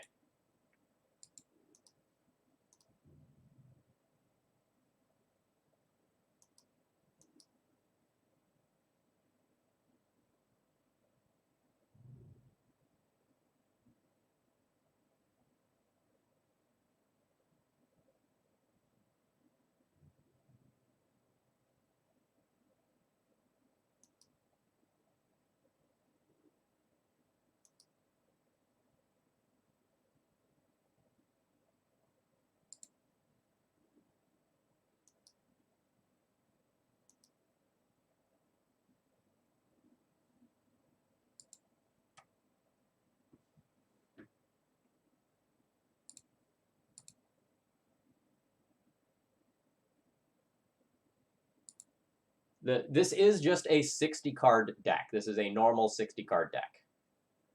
Okay, does anything change now that I know I need to win this next game in like 3 minutes? Hey, Julian.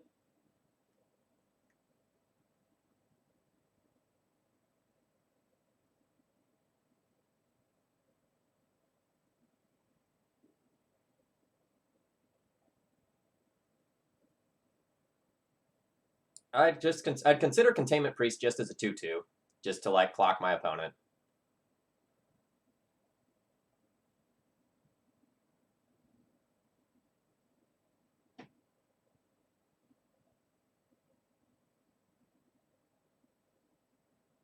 Mindbreak Trap as a 4-mana counterspell seems less good if my plan is win super quickly.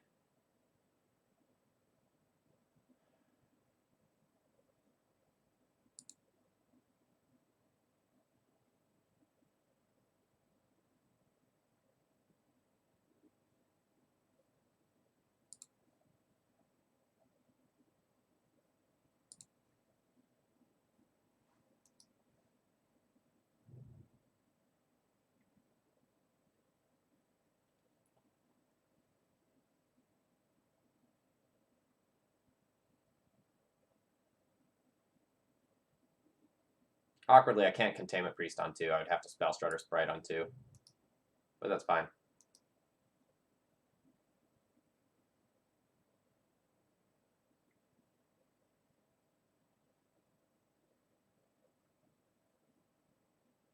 I will just play it as a 1/1 for no value to start attacking on turn 2.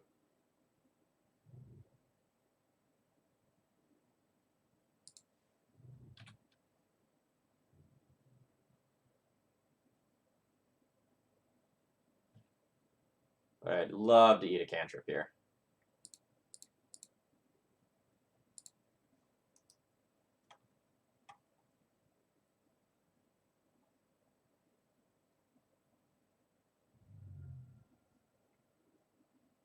So my opponent dismembers, so I don't actually get to counter that. Neat play.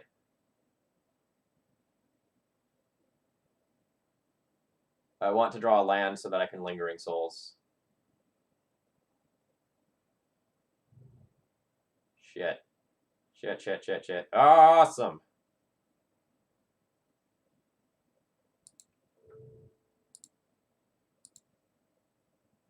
Maybe I should click now instead.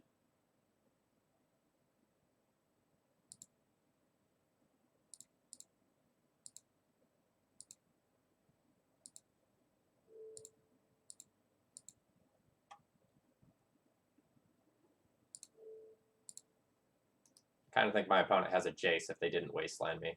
Oh no, they have Back to Basics. Guess I'm getting rid of that.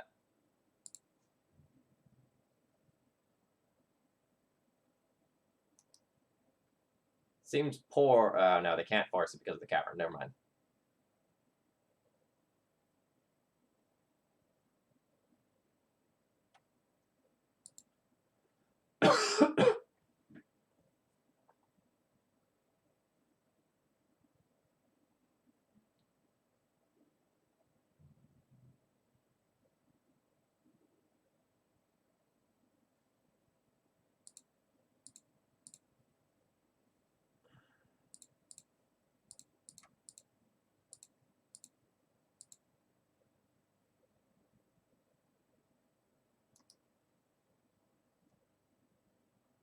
Note that I'm doing this pre-combat so that my opponent can't just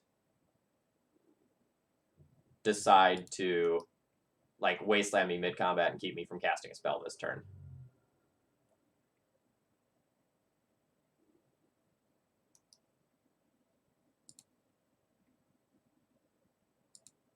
All right, another back to basics. That's fine.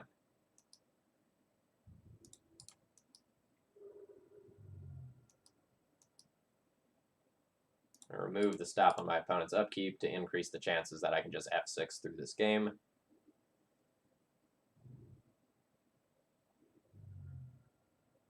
So my opponent might still have the Echoing Truth, which they can use on spirit tokens to slow down the clock. Yep.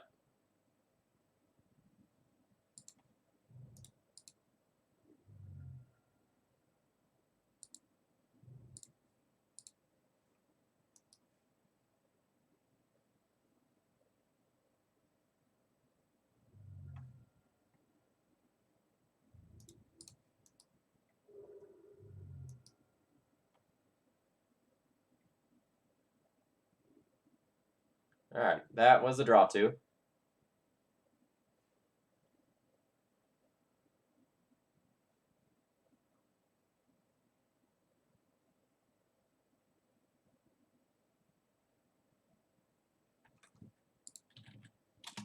All right, opponent says GG's in chat. We did it. We did it. We have beaten top tier deck, mono blue control, and Death and Taxes today. We are now 2-1. We're gonna do it. Yeah, took down the control mirror in 75 seconds. Take that, back to basics. Get this man some bits, damn it.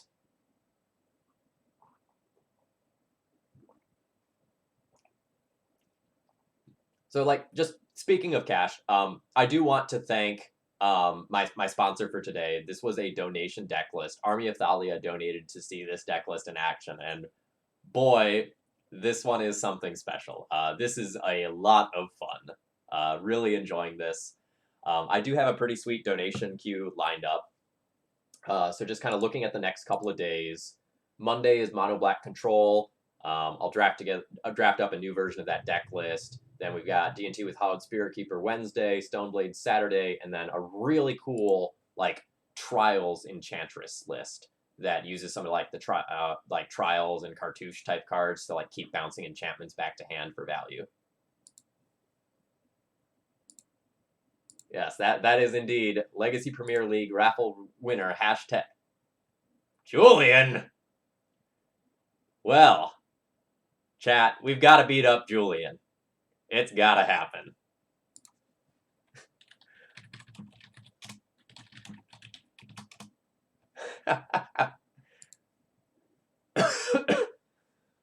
I'm going to mulligan this one.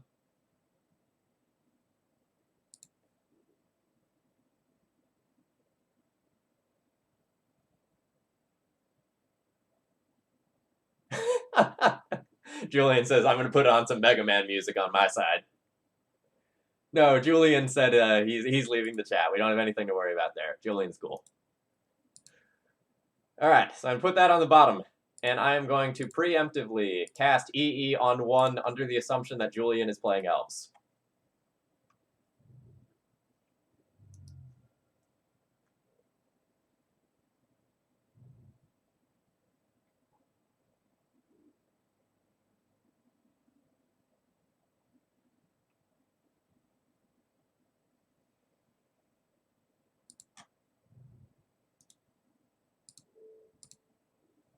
Let's go for a free one. Elves doesn't actually have that many lands, so sometimes when you just, like, nug their first land, you do just take over a game by doing so. Not this time, but it's something to be aware of. Alright, Wirewood Symbiote means my EE would only be a 1-for-1, so that's really unfortunate for me.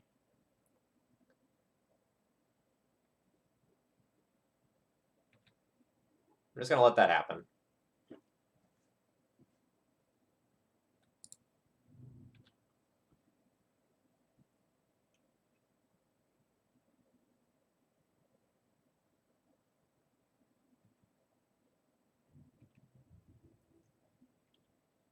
So Julian knows what kind of BS I'm up to. So his plays are informed by that. I wouldn't be surprised if he doesn't even like commit another card to the board that I can just blow up with EE.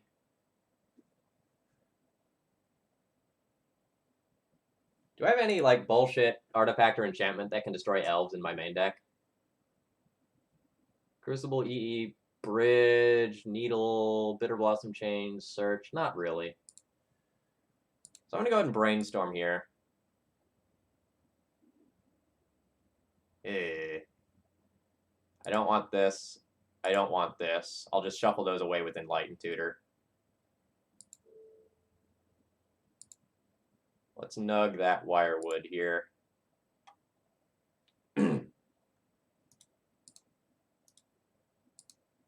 Yeah, we've got an E-Plague in the sideboard.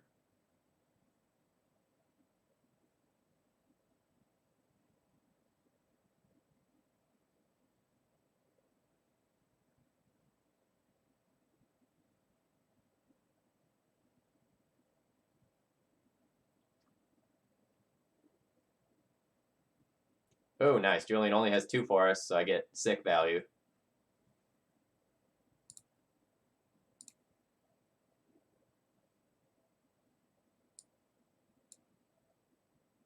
I actually might want to get Chains to stop Glimpse. But I can't cast it right now. That part's awkward.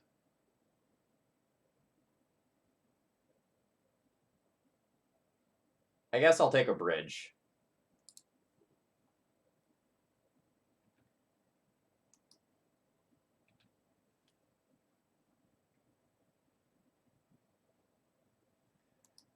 All right.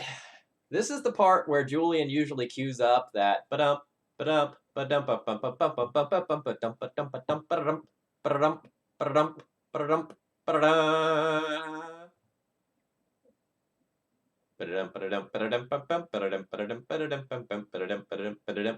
ba-da.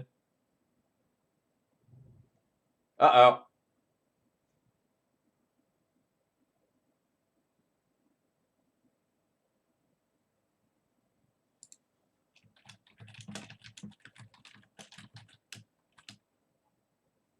All right, might not be dead.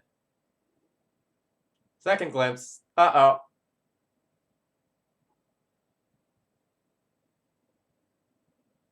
So, Neck Kid, I put 2 cards I could not cast on top of my library, so the E-Tutor was to shuffle those away to not redraw those. That's what was happening there.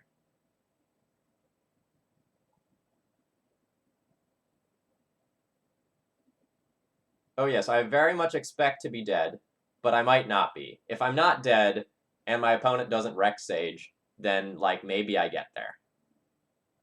But I have preemptively typed Pac-Man dying noise in chat, and I'm ready to send it at any moment.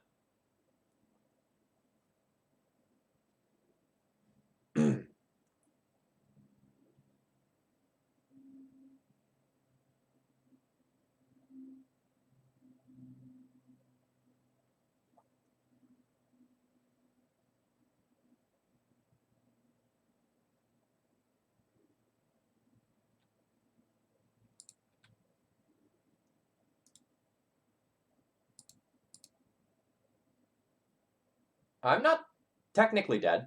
So I'm going to use the EE on Julian's turn. He probably can't use very much of his mana at instant speed unless he has something like an Assassin's Trophy. And I would rather these Wirewoods not be able to activate to save stuff on my turn and then to bounce stuff on his turn as well.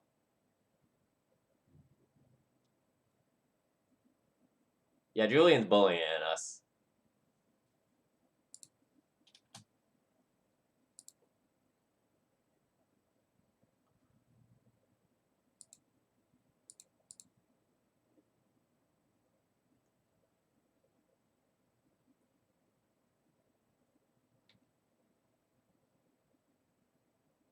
Alright, so Nettle Sentinel has been returned, and Heritage Druid has been returned.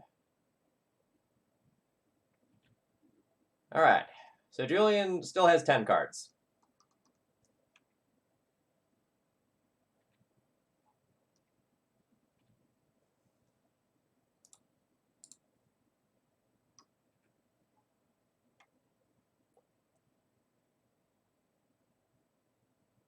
So we could just get hoofed here if Julian's playing a natural order build, but he's been playing Chaos Elves recently.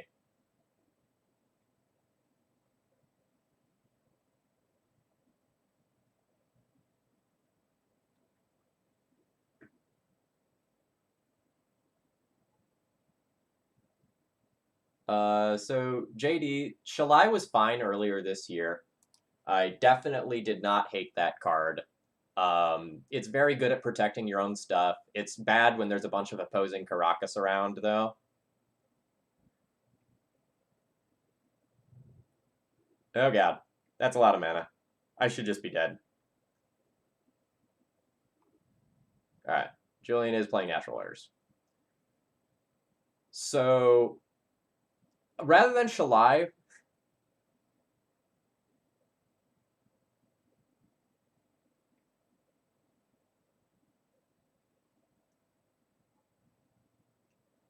can't tell if I'm being trolled, or if Julian's just trying to make a whole bunch of mana, or if he's going to try to, like, okay. The Greater Hoof was already in hand. I see. And that was probably just producing lethal damage.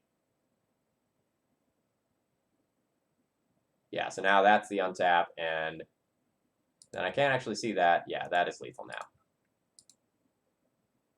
now. Yeah, so rather than Shalai, I would try out Hallowed Spirit Keeper.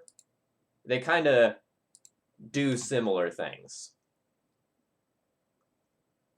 All right, Engineered Plague. Awesome. Perish. Get him. Nature's Ruin. Get him. Mindbreak Trap, maybe okay. Cannon is fine. Priest, fine. Grafdigger's Cage to shut off Green Sun, is that good enough? I guess it also shuts off Natural Order.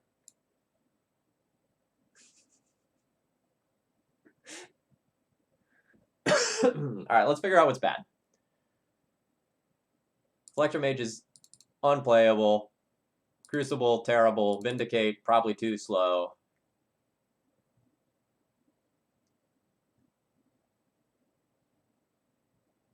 Flusterstorm, Spell Pierce, kinda weak. Spell Snare stops Visionary, which is a super important card. Nihil Spellbomb does nothing.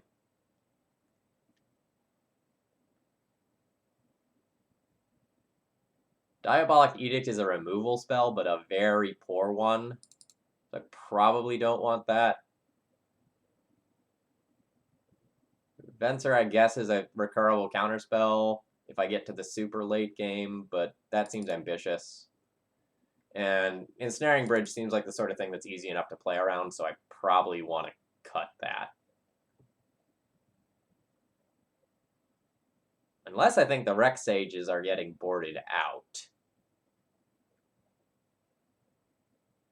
Actually, I should probably board in a Disenchant too, because Julian's probably bringing in a few chokes. Actually, is choke all that good against me? I have a lot of weird lands.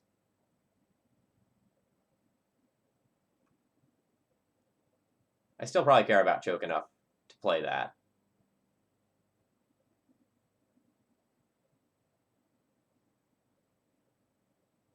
And maybe I should cut Spell Pierce since it's soft permission that's going to be bad as the game goes on.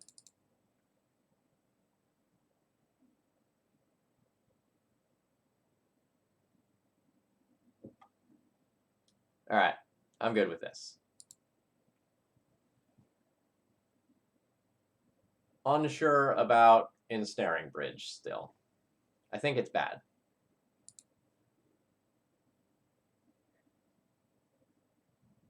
So I have this Perish, so I'm keeping this hand on the strength of that card. Hoping to draw an untapped land in my next 2 draws so that I can Perish on turn 3.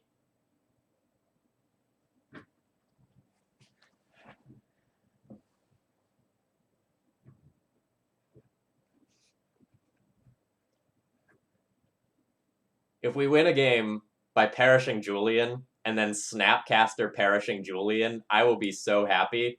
This league will be a success.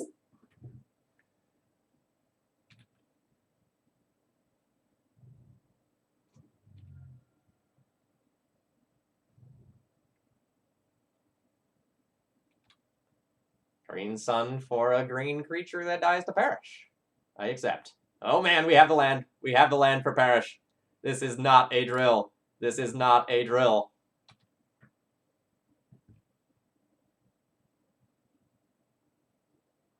Come on. Come on, Julian. Just crap creatures everywhere. Give it to me. Yes. Yes. Unfortunately, that's probably a Wirewood symbiote. This perish is going to get less value than I want.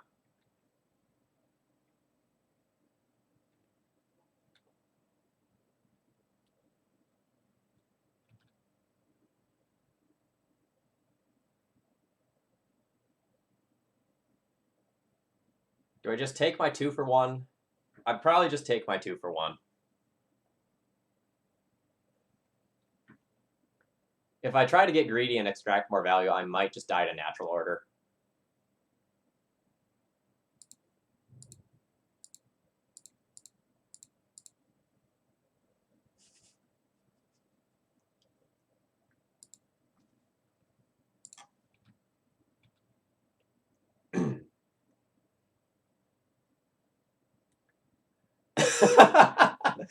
Julian says, this suddenly feels like Legacy at my local game store.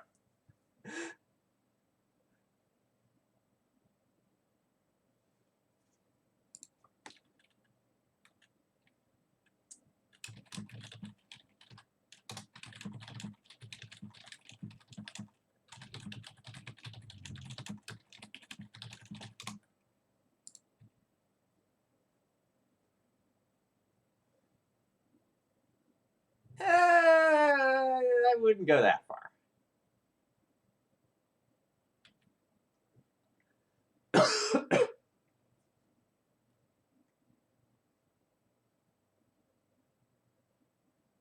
So I think I'm going to try to draw a land this turn.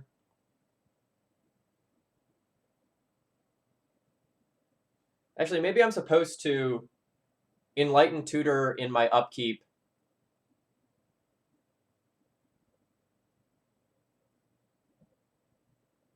No, I can Enlighten Tutor at his end step and also play Augur of Bolas.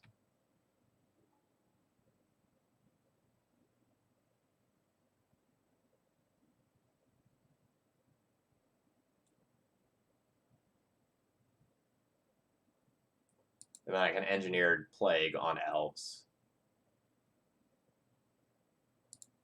Alright. So let's tap these 2 to do this.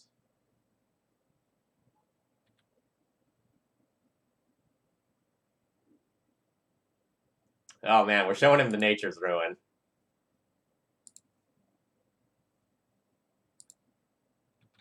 That's unfortunate.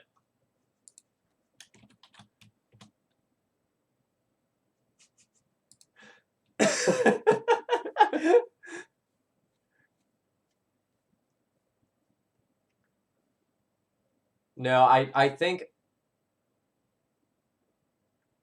Julian says, where's my Thrun when I need it? Alright. Glimpse of Nature is happening. There's nothing I can do about it.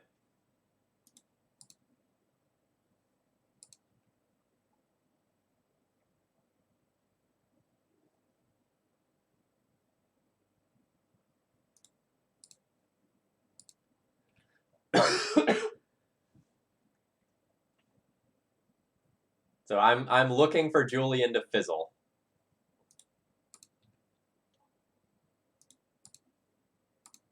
It's not very likely. Julian has a lot of mana and a lot of cards. Nettle Sentinel will continuously produce mana. Wirewood Symbiote will give some redraws. But if he fizzles, Nature's Ruin into Engineered Plague will be pretty decent.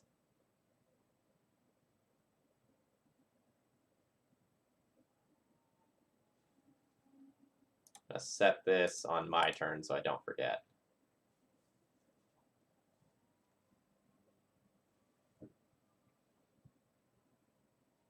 Julian says, oh boy, I found something sweet.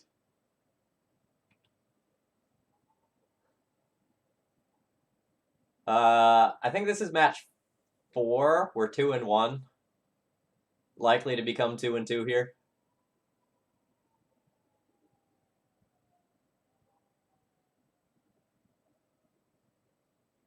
Oh, we have 2 different copies of Destroy All Green Creatures. We're really gunning for green creatures here.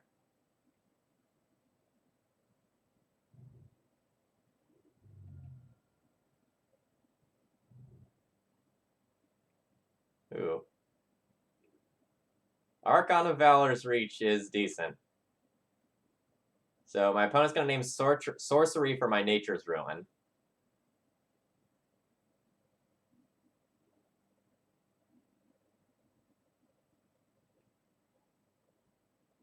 It's a shame the bridge is in the sideboard. The bridge would be pretty decent here.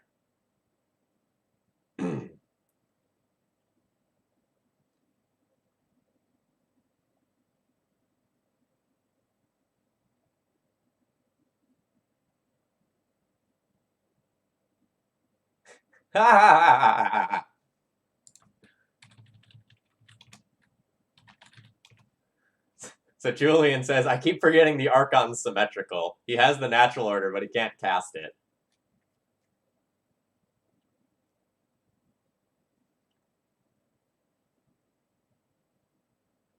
Okay, do I have anything I can get with Enlightened Tutor that can take Archon off the table? No, no, no, no, no, no, no. No, no. No, no, no, no, no, no, no, no, no, no, no, no, no. Okay.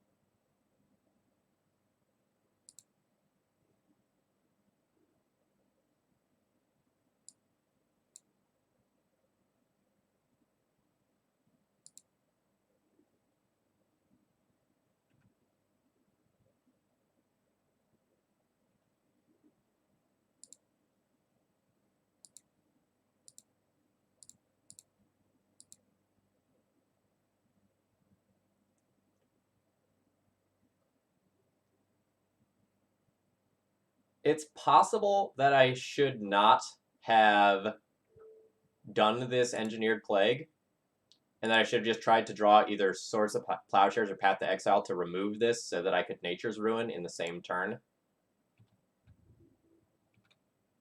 But this still seems fine. Kevin from Ohio, there's room for a lot of things in this list.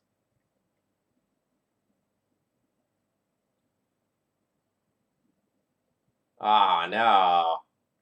Oh, no. My plague. It was so engineered. I guess I get a swamp.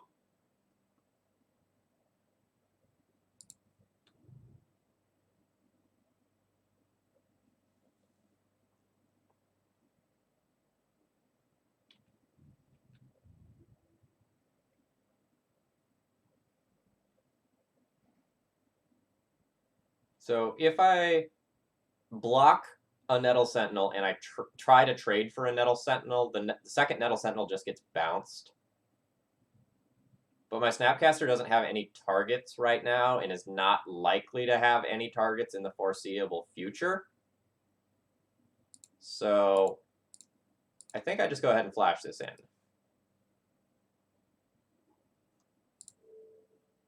There's nothing that I want to really tutor for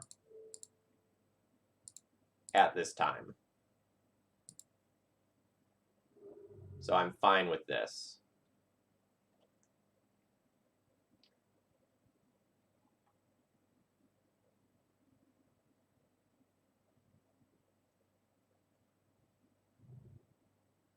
Yeah, the good news is that Julian can't natural order. The bad news is that if I answer the Archon and Nature's Ruin, I still have that natural order to deal with.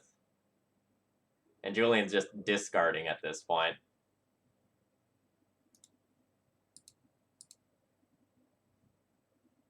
Okay, okay. I can buy a lot of time. So let's cast Pithing Needle. We'll name Wirewood Symbiote.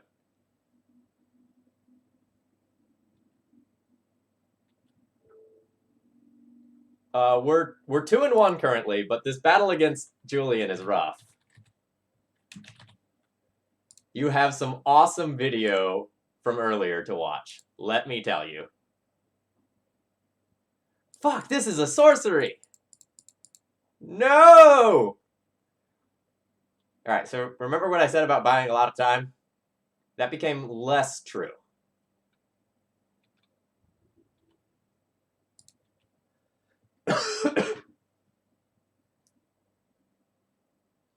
Yeah, blocking with Shambling Vent is sweet. Julian correctly identifying that an attack with the other creatures would be bad.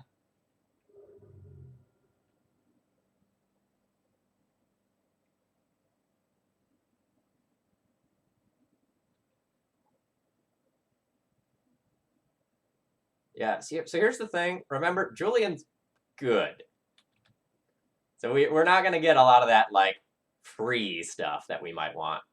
Ooh, piece of candy. So I can kill an elf with this and, like, fog for 1 turn. Or I can get back Snapcaster. Getting back Snapcaster doesn't seem to do anything, though.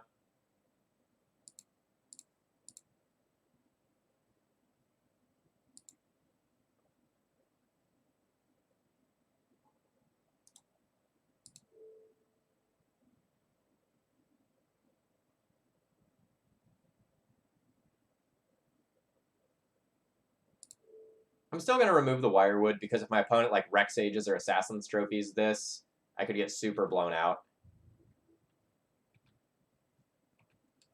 Honestly, if I was Julian, I'd probably consider just attacking me directly and just put me on a 2-turn clock, because I can, like, minus on this Archon. Yeah.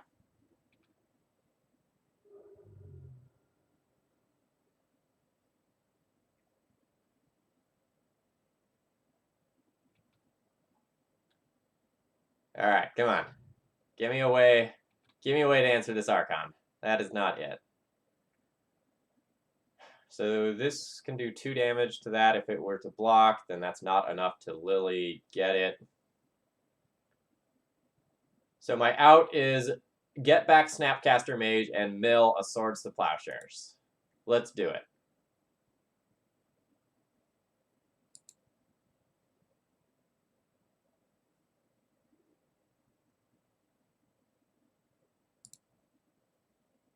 I think we did it.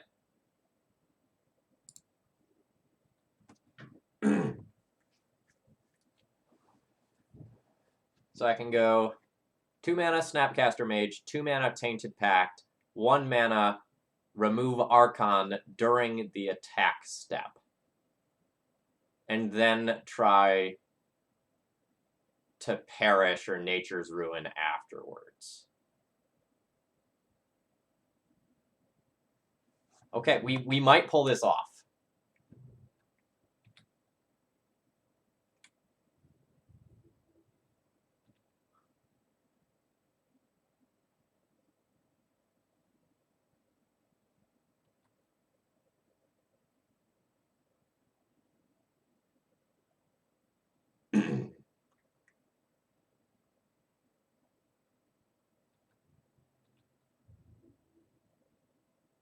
Yes. Note, I am going to fetch right now, because I'm about to exile most of my deck in all likelihood.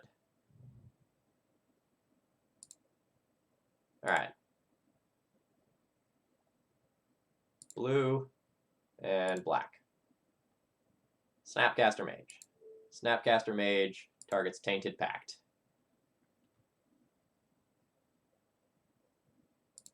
Cast Tainted Pact.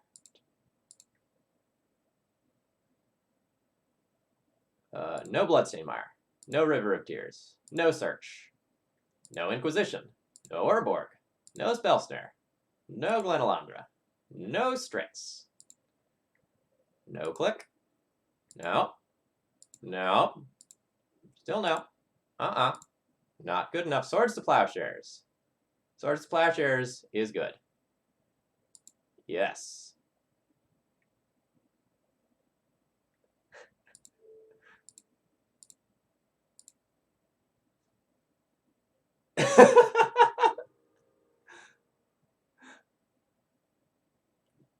Alright, so we got this Virtue's Ruin.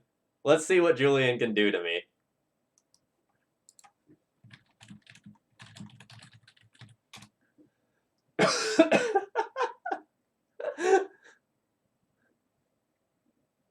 Still got a whole bunch of cards left in library. Assassin's Trophy, where's that going? That was Lily. Yes? Haha, I still have basics. I guess I want more blue. I have 3 black, I only have 2 blue. Let's get blue.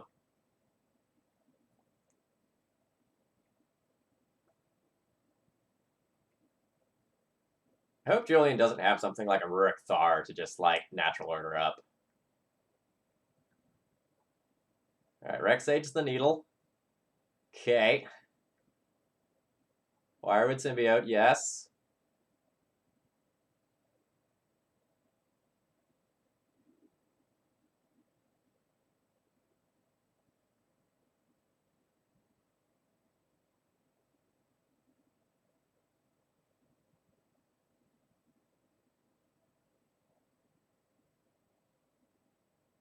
I think I'm going to be dead to natural order.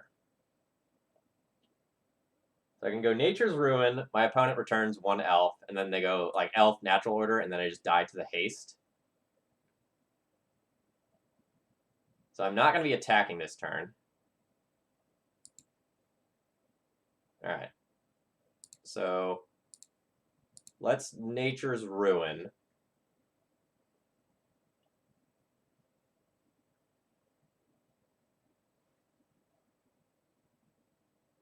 Alright, Rex Sage gets returned to hand.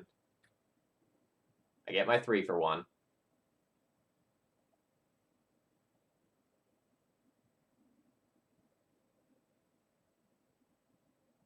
I guess I can cast Lingering Souls and hold up Fatal Push. And not attack and see if this goes anywhere.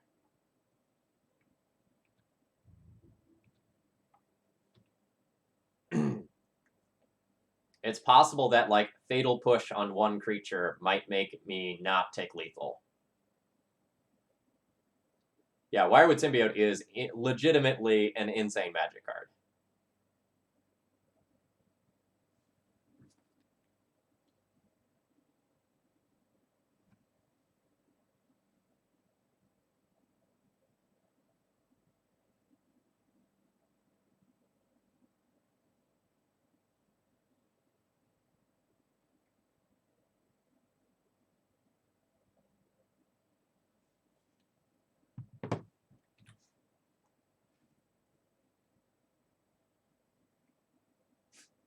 Julian says, waiting for Dystopia to be in this list, too. I don't know what Dystopia is, but I imagine it does dirty things to green creatures. If I nug the Heritage Druid here, do I stop natural order? So my opponent can tap this for 2, 3 right now. And if I nug this, I stop this producing mana. So I probably need to do that.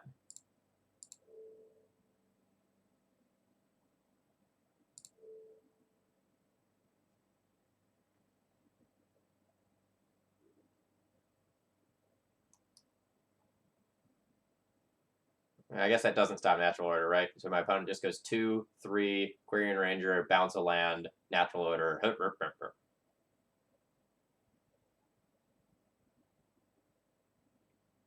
Yeah, Julian showed us natural order last game. Ooze. Okay. Ooze, eat the Lingering Souls. Strong. Okay. I guess this is a time to brainstorm.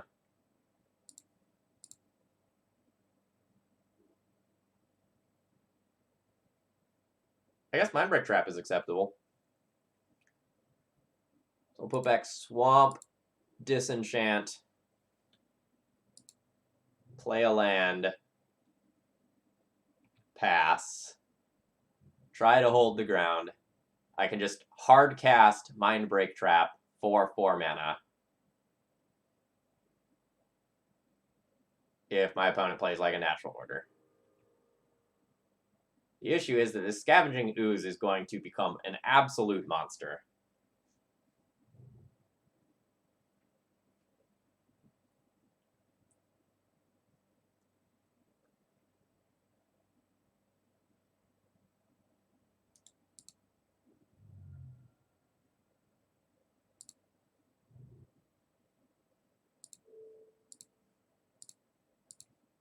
Blue, blue, black, black.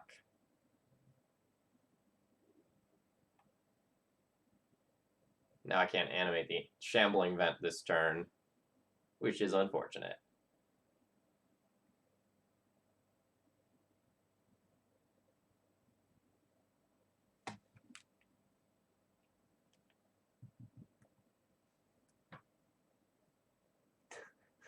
Suddenly, that 1/3 is annoyingly relevant.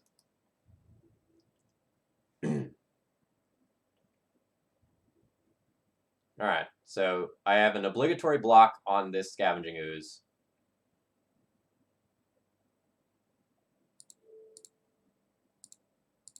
And then I should probably just trade with all of these.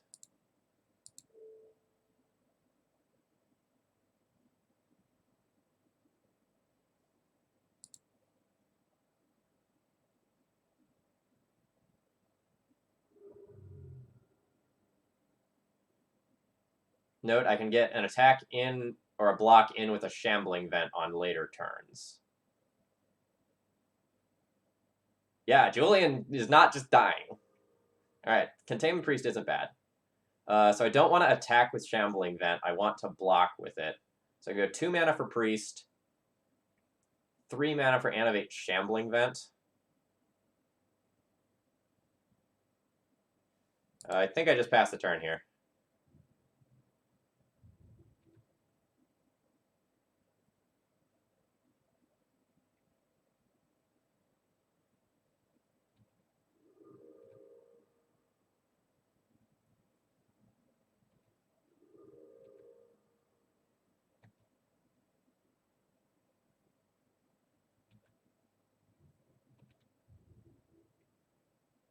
Alright, so obligatory block. Julian can turn this into how big? I assume there's a bunch. Yeah, there's a bunch of creatures in here. It can be a big. So I'm just chump blocking. Let's, I guess, get my Creeping Tar Pit and use that to jump.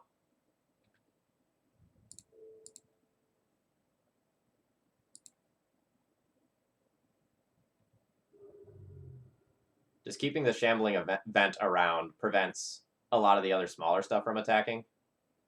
Please just Green Sun. Let me get something with this Priest here. It's a morph!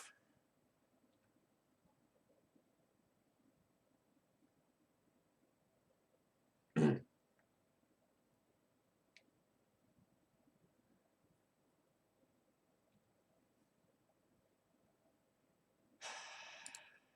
think I just need to put this in play. I don't know what I can draw at this point to get me out of this. But I want to have... Fuck! Fuck! Super punished! Super punished!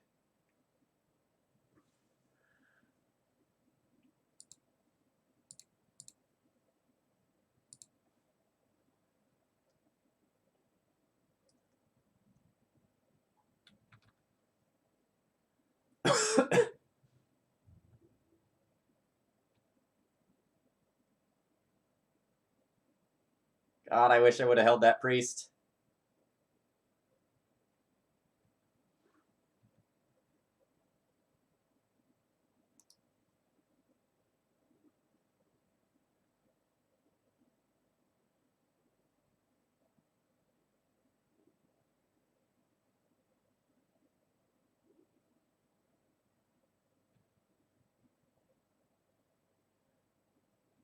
Alright, so I have an answer to this Ooze, and I can also, like, chump block for a little while.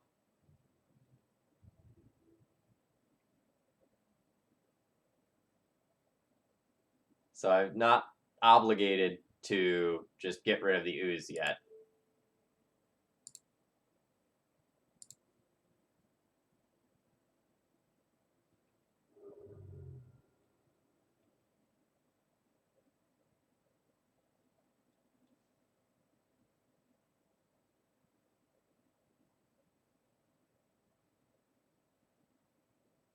This is one of the weirdest games of Magic I've played in a long time, chat.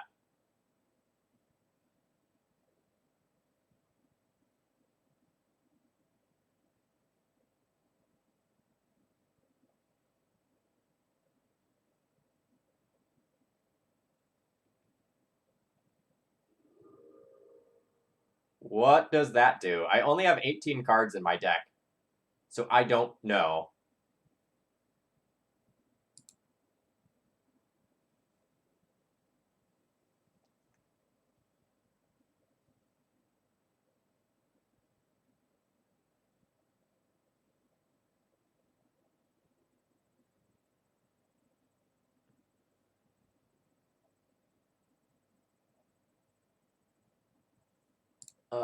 Okay.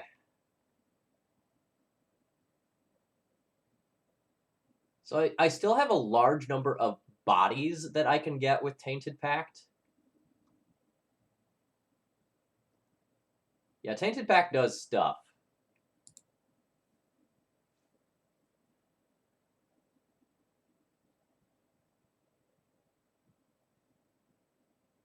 I think I just pass, though.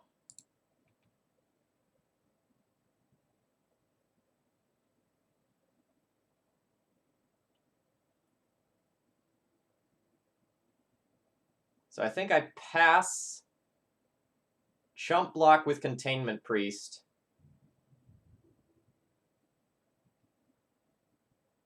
blow the EE, and then Tainted Pact and try to figure something out.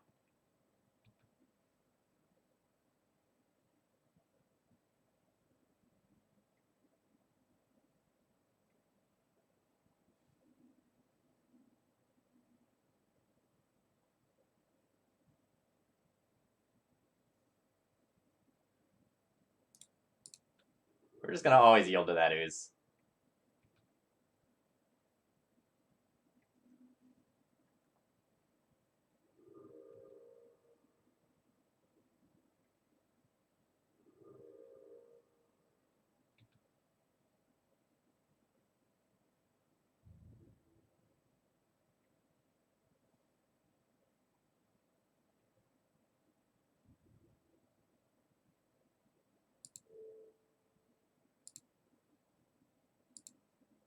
I guess there's some world where I'm supposed to Tainted Pact before this block.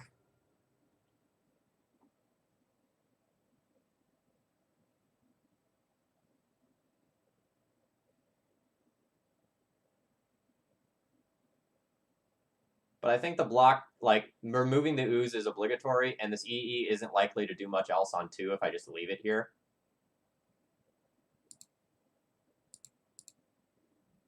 So let's blow up this.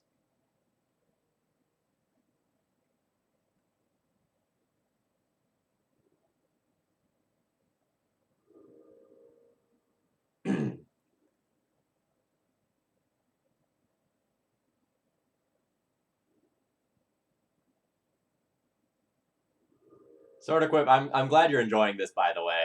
Weird games with a weird deck. There's no other way to put it. A lesser Elves player would have died by now. Not Julian, though.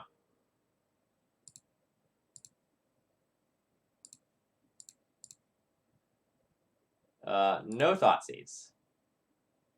No Dark Confidant.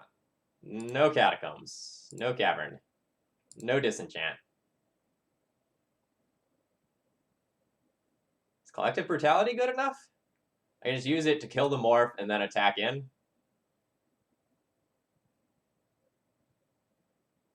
Would be so badass if you had Baneslayer in there. Collective Brutality might be good enough. I don't want to go too many more cards because, like, I don't know what I need to be, like, playing around. Or, like, playing for. I don't have time to, like, sit here and, like, look at my deck list and go, like, oh, this is exactly it. Alright, so I go white, black. Man, should I just leave Spellstrutter's Sprite up to counter a 1-drop elf? I should probably do that.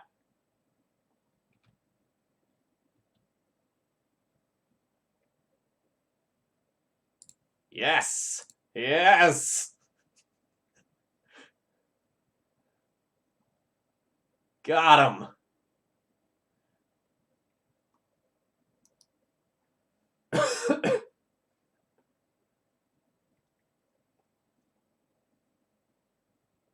Julian has a lot of critters over there.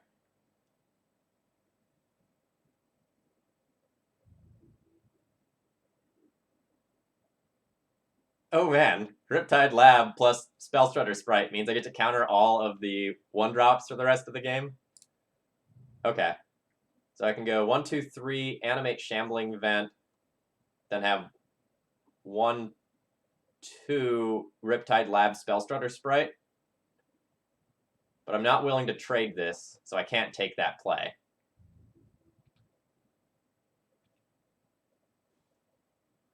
I think Julian's going to beat us by decking. I think that's what's happening.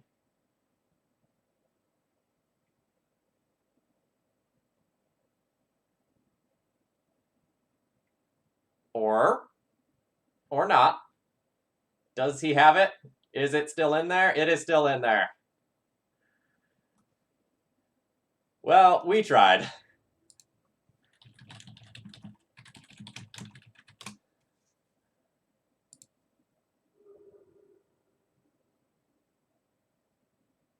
No, all those things trample. Wow, wow, wow, wow. Okay, chat, I'm going to use the restroom real quick, and then we're going to go into the last round and see if we can cash with this monstrosity. I'll be right back.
Okay, so that was one of the craziest games of Magic I've ever played. Well played on Julian's side, really. He beat, what was that? Perish, Nature's Ruin, Engineered Plague, and EE. That was nuts. Oh yeah, this content has been stellar. Absolutely no regrets about playing this deck list. 100% would play it again if someone donated for it again.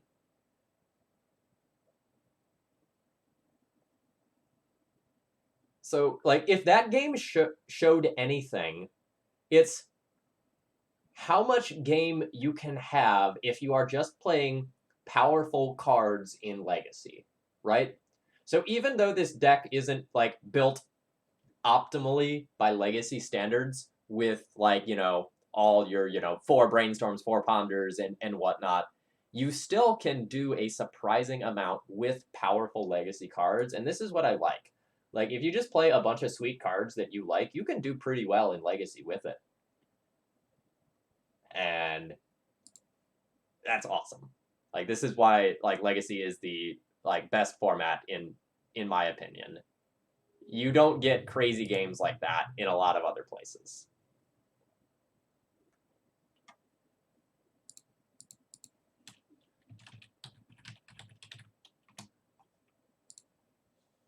All right.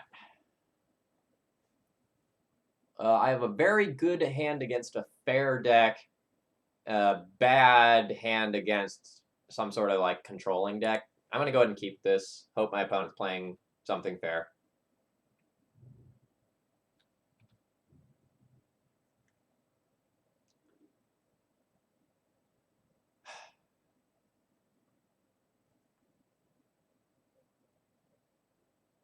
I'd play Stasis. All right, so I have to make a choice this turn, and the choice is like, do I want to try to wasteland my opponent right now and get this one for free, or do I just want to like try to play Bob into like Crucible and Bridge and set up a longer game? If my opponent's just like Delver, it probably favors the Delver player for me to waste. If my opponent's Grixis control, it like super favors me to waste. So I think I'm going to waste in upkeep. Unless my opponent brainstorms at my end step, in which case I'll waste now. This is to play around a Stifle. No Stifle.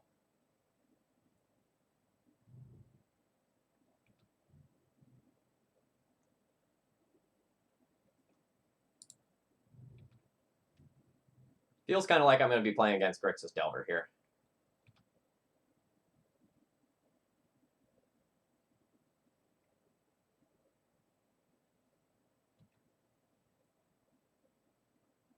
There's some merit to like fetch right there in case I am playing against Rogue Delver and they like specifically look for a Stifle off of this Ponder.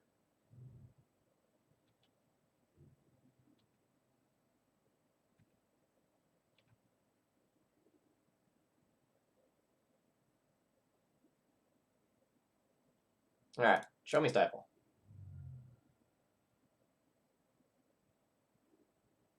God damn it.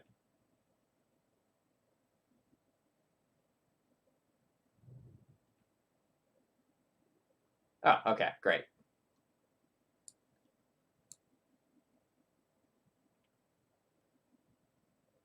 I think I want a Tundra, so I can't be wasted off of white.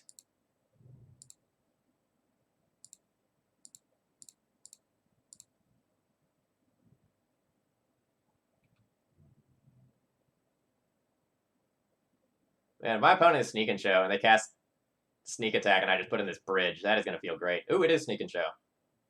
Oh god, just show and tell. Just show and tell. Let me get you with this bridge. Yes! Yes! This is what everyone came for. Suck it, Emrakul.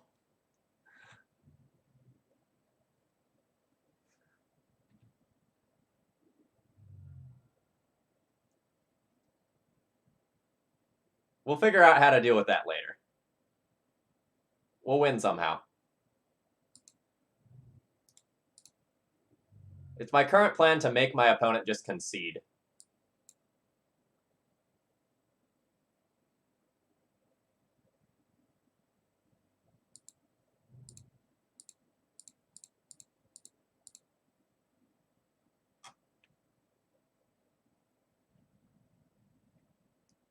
Damn it. I wanted that.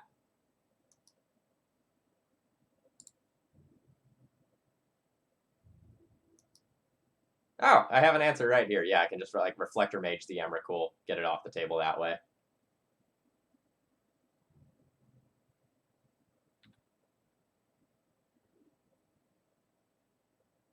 Snapcaster Mage is sweet.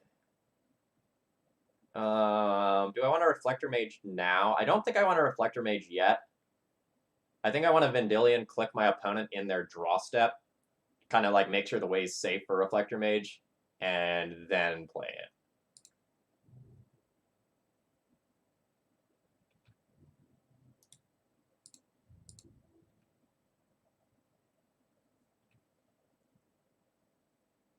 Well, I apparently stopped on my turn. Click end step, almost as good.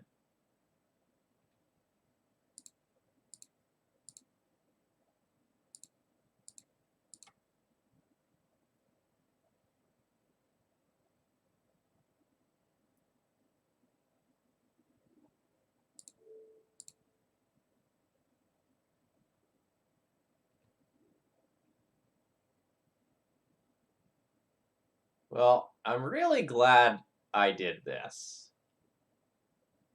So I'll take a force of will, but there's still another force there.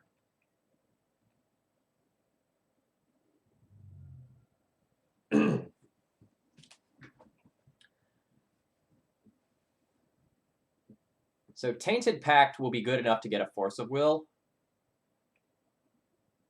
My opponent isn't going to know what that's going to do, so I think it like assuredly gets forced. I should probably do that in my opponent's upkeep before they can hard cast Force of Will.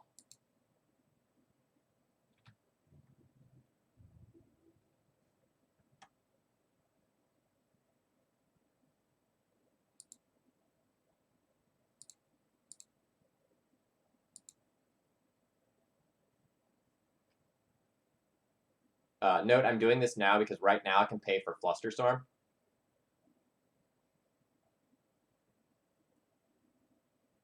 What's our win con? Attack with these things. That'll be fine. Oh man, my opponent just let it resolve. No River of Tears, no Swamp, no Brainstorm, no Force of Will. I'm not winning that fight currently with that. No Bitter Blossom, no Push, no Lily. Baleful Strix is kind of funny.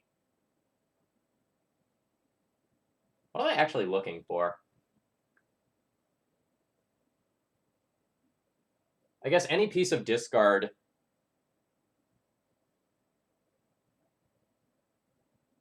is good.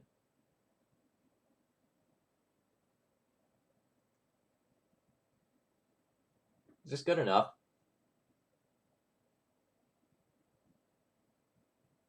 Check the Cardboard Live extension on screen.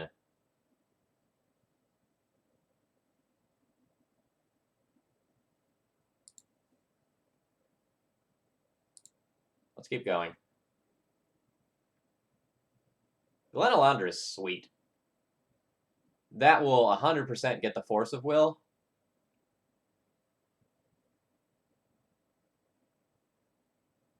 And then I can Reflector Mage.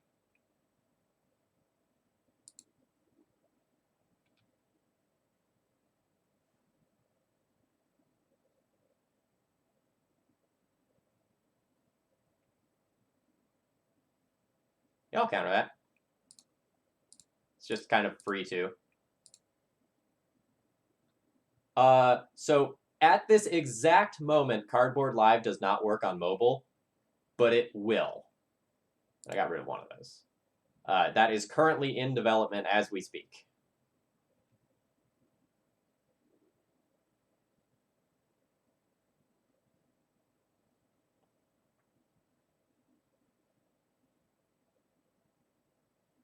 I could also just play JVP this turn. That'd be really good at like looting away a bunch of this like literal do nothing crap in my hand.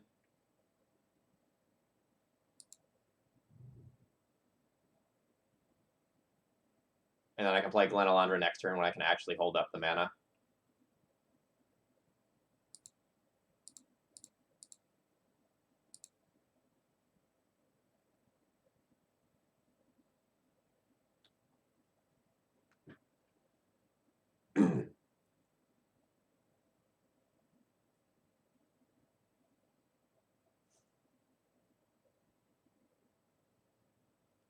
No, this is legitimately a legacy deck. It is a Tainted Pact Control deck.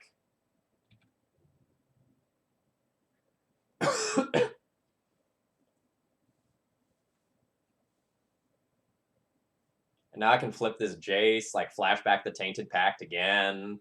This is going to be sweet.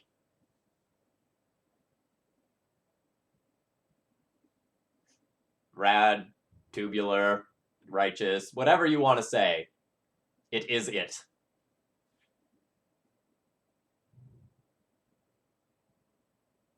Okay, so hard cast Force of Will is now live. So that's something I should keep in mind.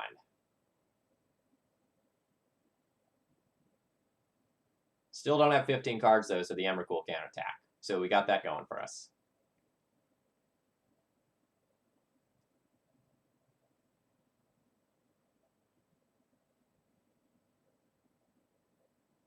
I wonder at what point does the opponent concede out of frustration?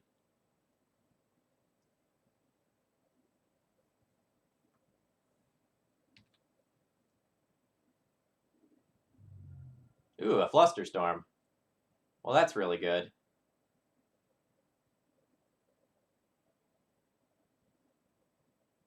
Okay, what do they do once they have the Omniscience? Still not attack through Ensnaring Bridge? I think that's what they do.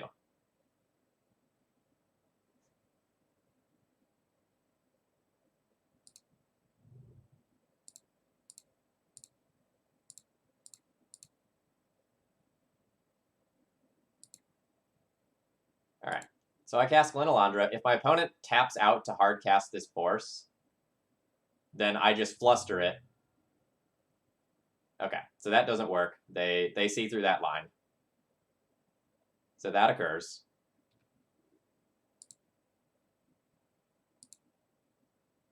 So now I draw a card, then discard a card.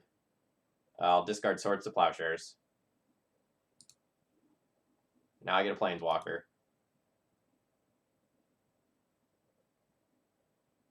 Oh man, I could just like plus Jace and just wreck them.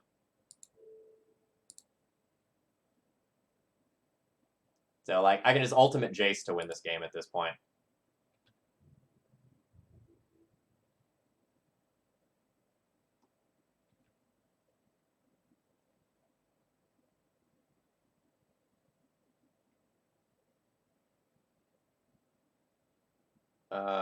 Intuition. Should I Flusterstorm this?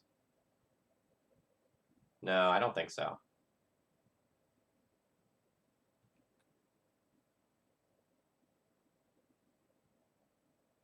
Don't really know what they're looking for. If they get triple Cunning Wish, I just like Collective Brutality them and take the one that they get. I don't even know if they'll have Cunning Wish. The answer is probably yes if I'm seeing an Intuition, but not guaranteed. All right, yep, so there is a Cunning Wish.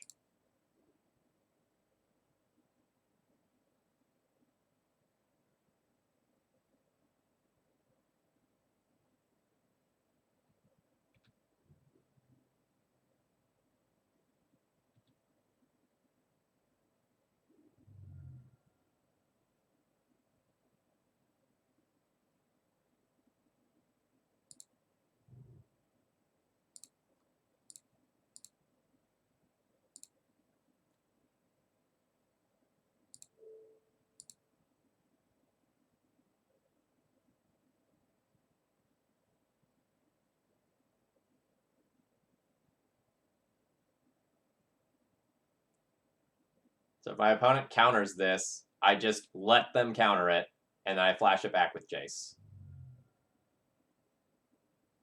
You would like to Cunning Wish, would you? How about no?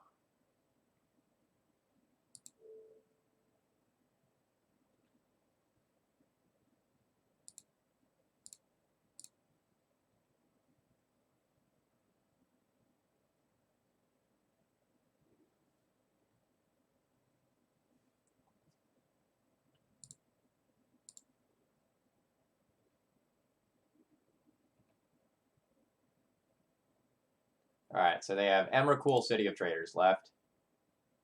So that's sweet. So now I can cast Reflector Mage.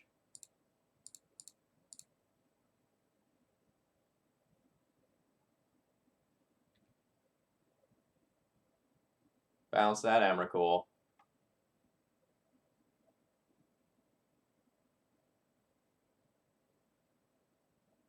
Yeah, I don't even need to hold up Snap Fluster, though. I've just got it. All right.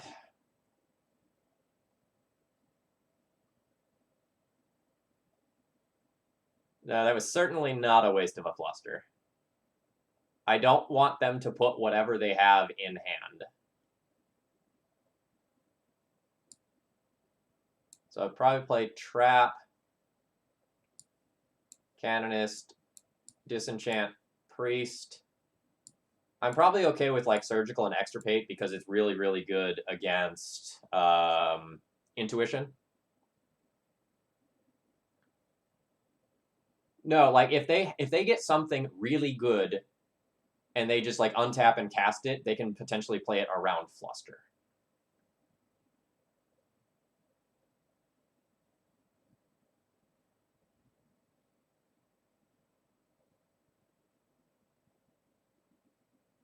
I'm also trying to clear the way for my stupid Reflector Mage to just win the game. So I don't think, like, if my opponent has, like, Counterspell, Blue Card, and Cunning Wish target, I'd be very glad that I just countered that. Alright, so let's figure out what's really bad. Fatal Push is really bad. Nihil Spellbomb's pretty bad. Swords to Plowshares is pretty bad. Although I might keep it for the token-producing idiot.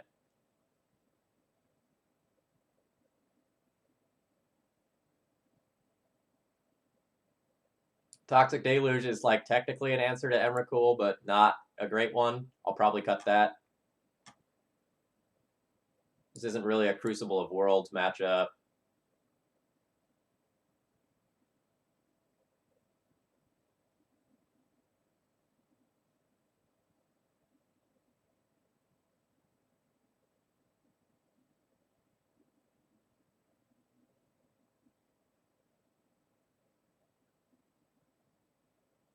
I guess Spell Snare isn't amazing.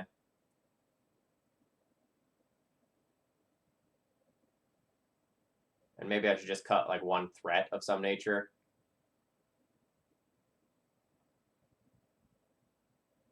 Oh, this EE. This EE is unplayable.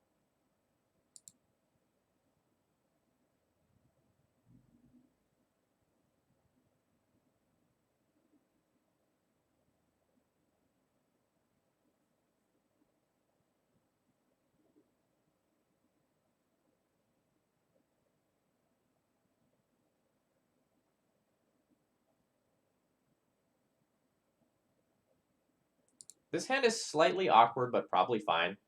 So, like, the River of Tears is only a blue-producing land on my turn, so it's not going to, like, cast the Flusterstorm initially.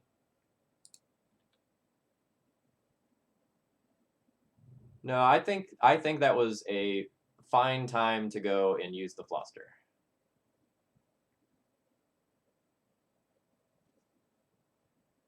Like, I'm just, like, fine with using that card there.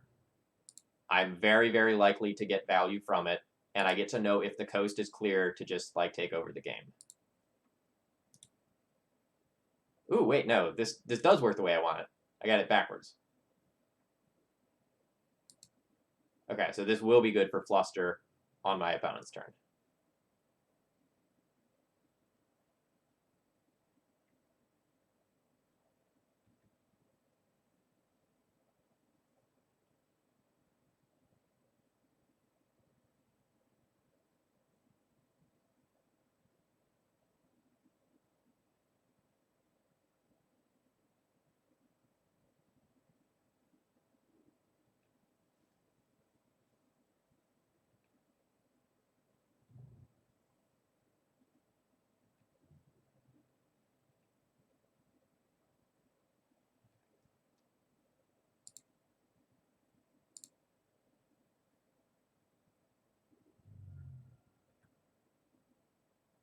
Yeah, if you want to counter this, I'm A-okay with this being countered, by the way. Ooh, I can Enlighten Tutor for Ensnaring Bridge. That's sweet.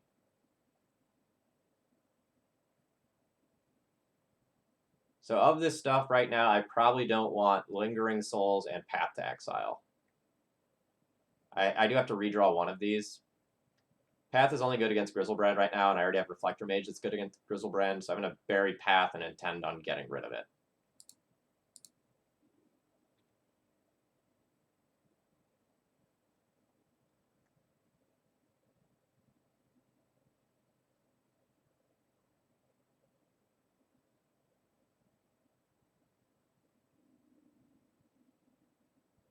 So I have to make a choice whether or not I want to Collective Brutality or whether or not I want to hold up Flusterstorm.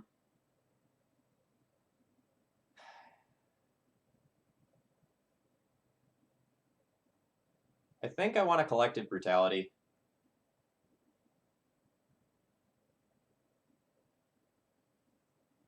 But it's close. Maybe not. I'm just going to pass the turn here.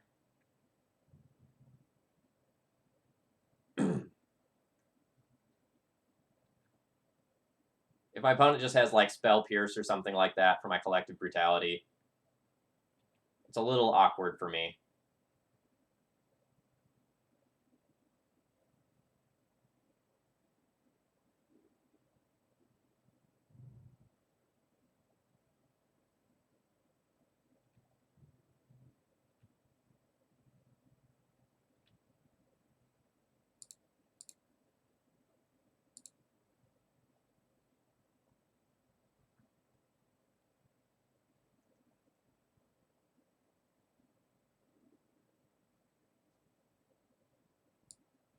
So I can just get Bridge, or I could choose something like Chains that would be a little bit backbreaking if it just resolves. I think I'm going to go ahead and get the Bridge. Playing this Urborg is a little annoying because it also just, like, turns my opponent's mana black in case they have Baleful Strix, which I'm not actually joking about, by the way. Alright. Let's duress my opponent here.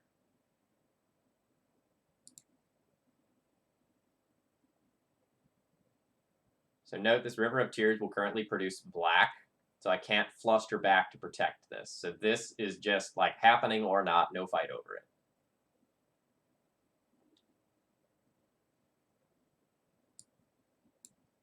Alright, so my opponent's plan here is Sneak Attack.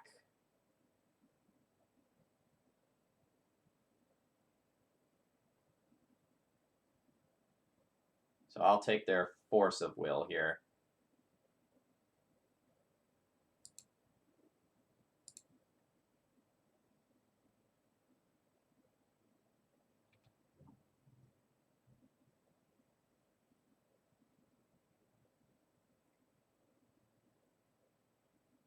So now they probably Cunning Wish for something to let them protect the Sneak Attack when they play it.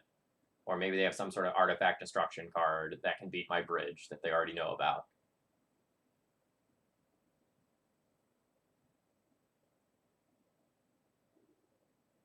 Yeah, alright, so there's a Braid for Bridge.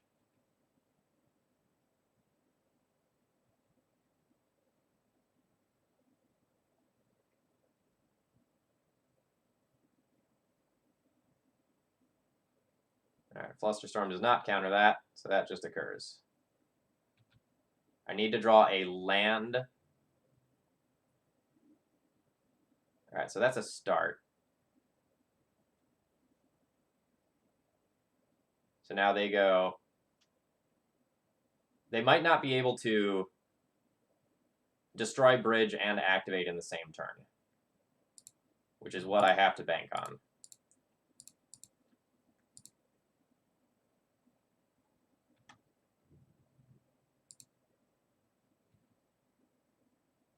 Yeah, red source off the top is Sad Phil. So this is probably just my opponent putting in Grizzlebrand to draw a bunch of cards.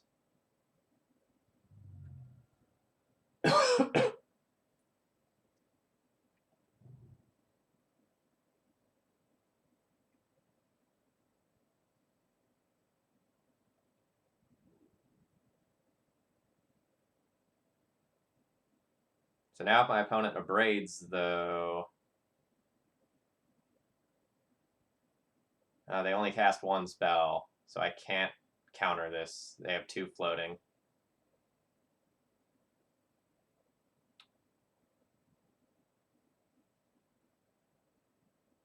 Yeah, I couldn't Fluster the Wish because River of Tears is weird.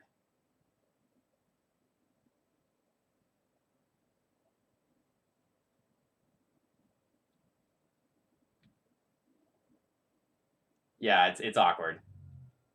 There are some downsides to my deck building. All right, so that's Emrakul and Death.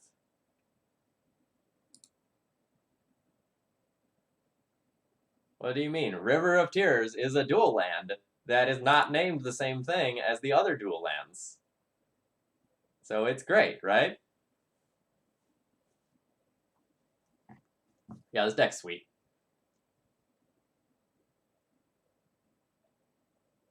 So if I know my opponent has Abrades and Pyroclasms, am I supposed to bring in Spell Snare to protect this bridge?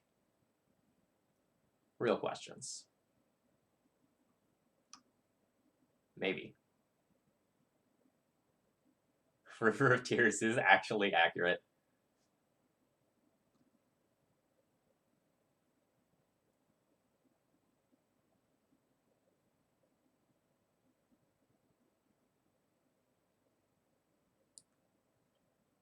No, I've got a loan account from one of my other sponsors, Card Hoarder, who lets me borrow all of the sweet cards for decks like these. So we don't care about budget on Magic Online.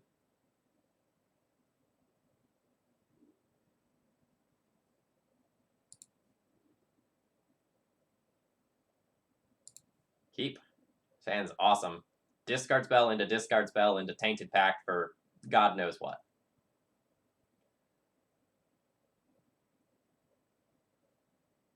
And my opponent mulliganed. How did you lose to D&T after beating my infinite sweepers, Julian? I don't understand.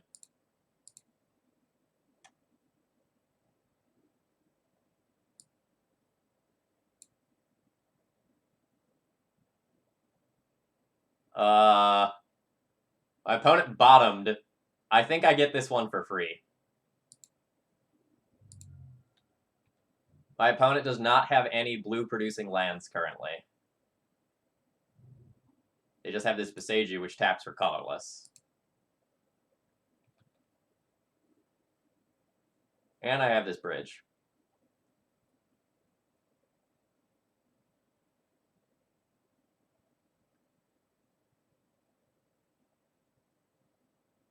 Yeah, I have Surgical. So, like, I could Tainted Pact for Surgical right here and just rip the Show and Tells. The deck list is on screen on the Cardboard Live extension.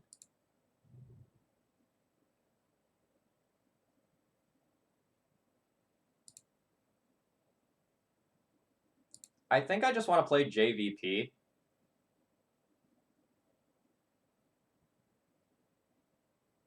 This turn and just, like, put something that can be a win condition into play.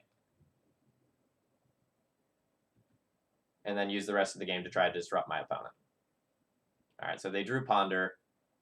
So I still know the exact contents of their hand.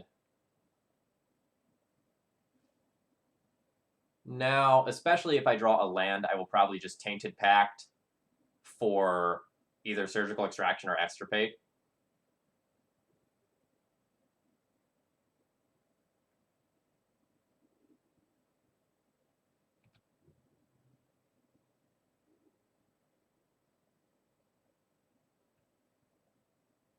It's not quite the land I wanted.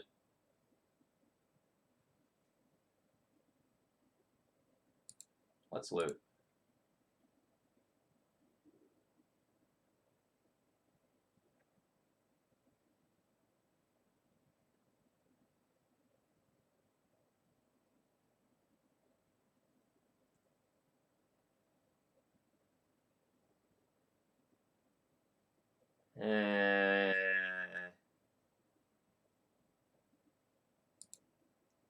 That can go.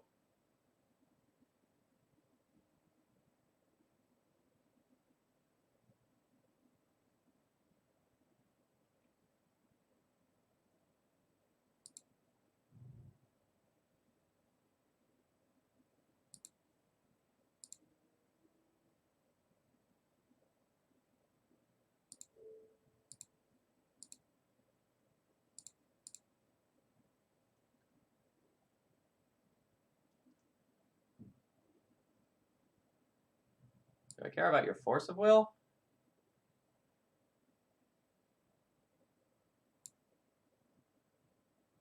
Or do I just care about your brainstorms?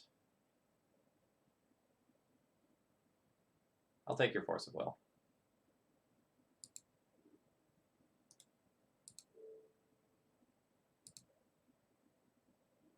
And let's blow that up. And then I can flip Jace next turn, and then Thoughtseize again, take another brainstorm.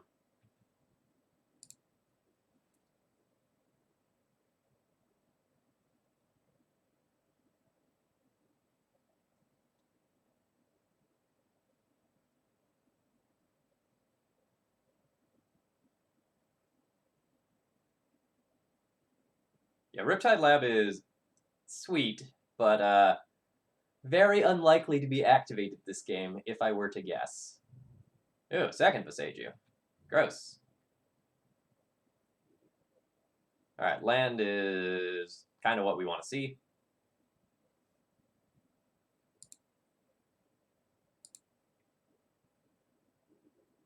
Oh, wow, Caracas is stellar.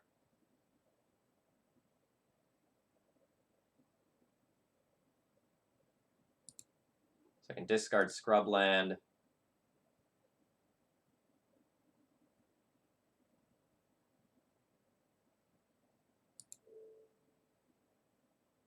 I guess I can cast Collected Brutality. No, I should cast Thoughtseize.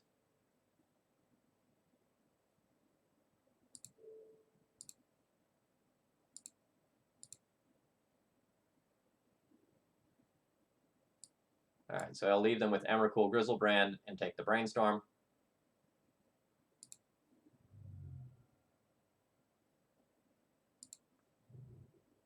Lol.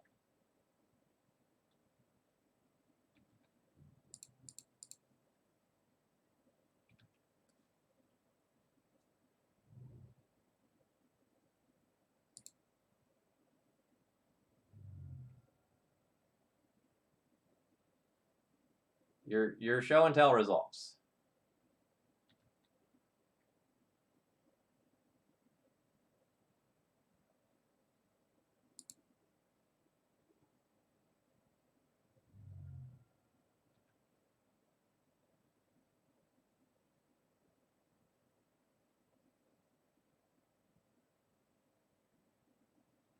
No, Caracas is insane. Like, just bouncing the Grizzlebrand here is nuts.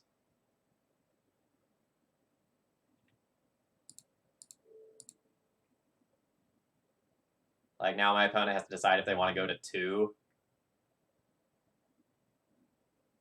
I wonder if my opponent realizes that I can just minus Jace for Collective Brutality and kill them.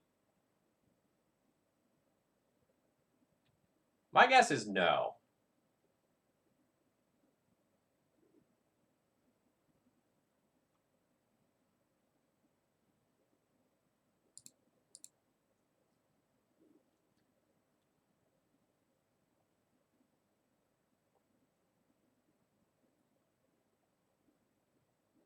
So I do have to wait 1 turn to do that. But that's fine.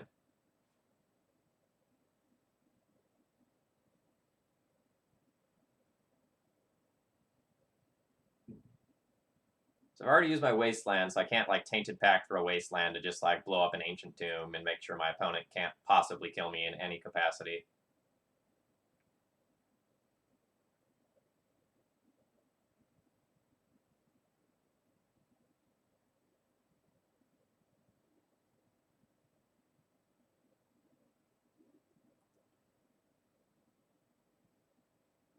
If I draw a land, I'll probably just Tainted Pact for, like, Aethersworn Canonist. Ooh, yeah, tapping the Ancient Tomb does just kill my opponent. That's a good point. Ooh, so does using the Boseiju. So my opponent just has 1 land. Neat.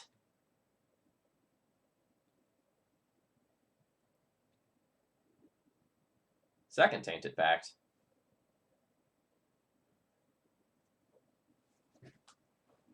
Does that mean I should just, like, Tainted Pact for a land right now? Probably. Just, like, make my land drop. Play Search for Escanta.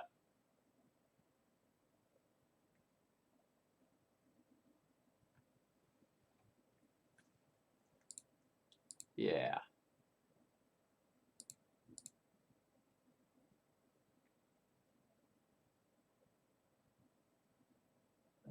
I don't want Strix. Do I just want a Pithing Needle for show and tell? Or for sneak attack, since I have show and tell basically beat with Caracas and Bridge.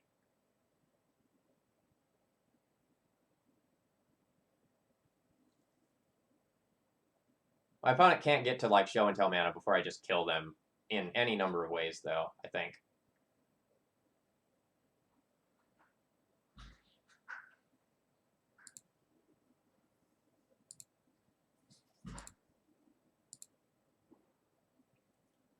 Snow-covered island, is that fine? Just like make my land drop, play search.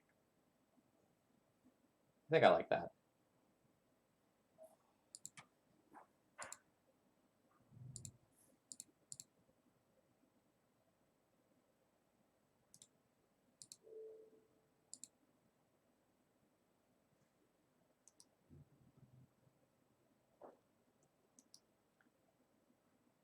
So my opponent's out would be exactly City of Traders into,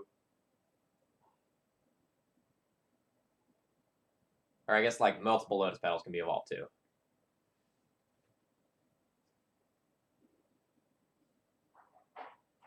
Yeah, I'll put that in my graveyard. Yes, I will transform that. 100% not playing this card.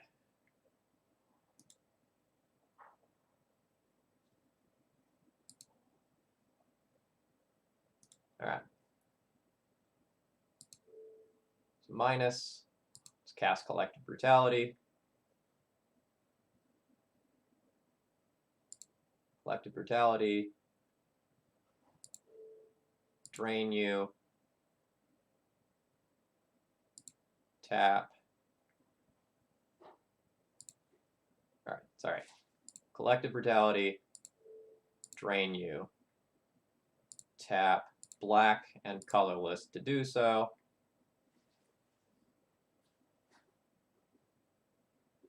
See if I just kill my opponent here. Yeah! And we've cashed. Tainted Pact for a walkie-shooty thing, aka Walking Ballista, would be sweet as well. All right, let me send a message, and then I'll do my recap here.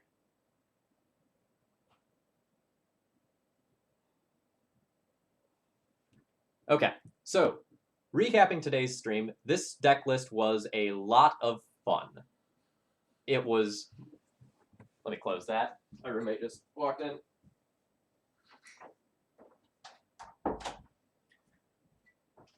So this deck list was more viable than I thought it was going to be. I thought it was going to be like really awkward and really clunky, but just about every match we played really good, really interesting games of Magic, which is not something that I really expected to do with this deck. I was very pleasantly surprised by the power level of this deck.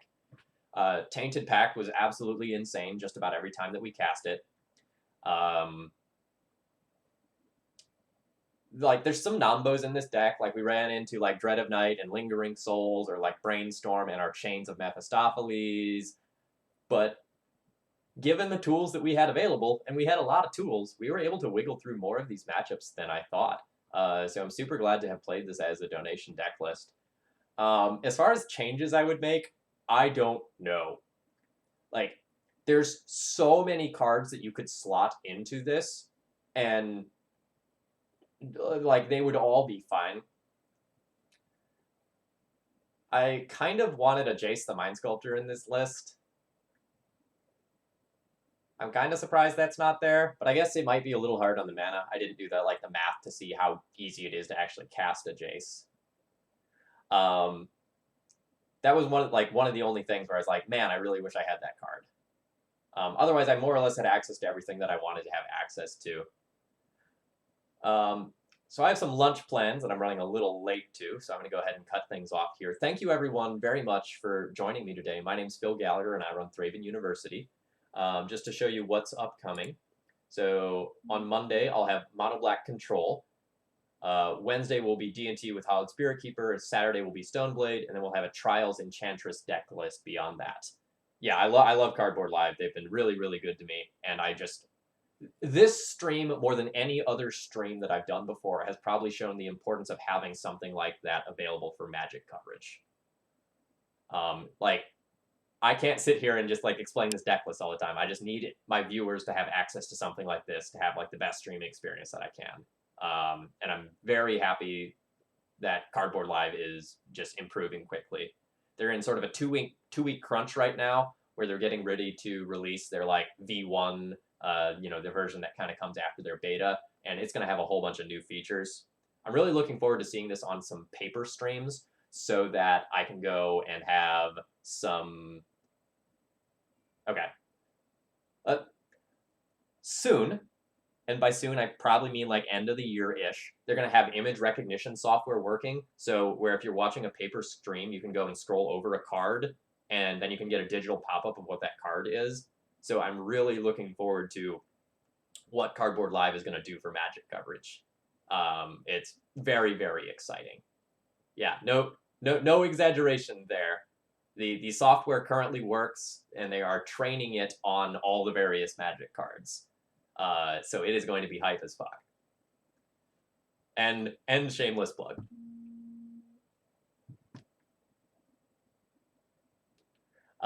So I also do want to thank Card Hoarder for letting me borrow all these sweet cards so that I can do all of these deck lists. So if you enjoyed today's content, please follow. I do only Legacy content here on this channel, and I do it about 3 times a week, sometimes 4 or more if I get some days off of school or something. And if you really are enjoying this content, please consider doing a donation deck list to keep sweet Legacy content like this flowing. I do a lot of stuff for the Legacy community, and the community is really keeping me going and keeping me energized. There's some other stuff in the donation queue that's not in the immediate future, so we're going to play some High Tide and some 4-color Loam on this channel as well in the not-too-distant future. So I'm going to go ahead and call it here, folks. I hope you all have a good afternoon and enjoy the rest of your weekend.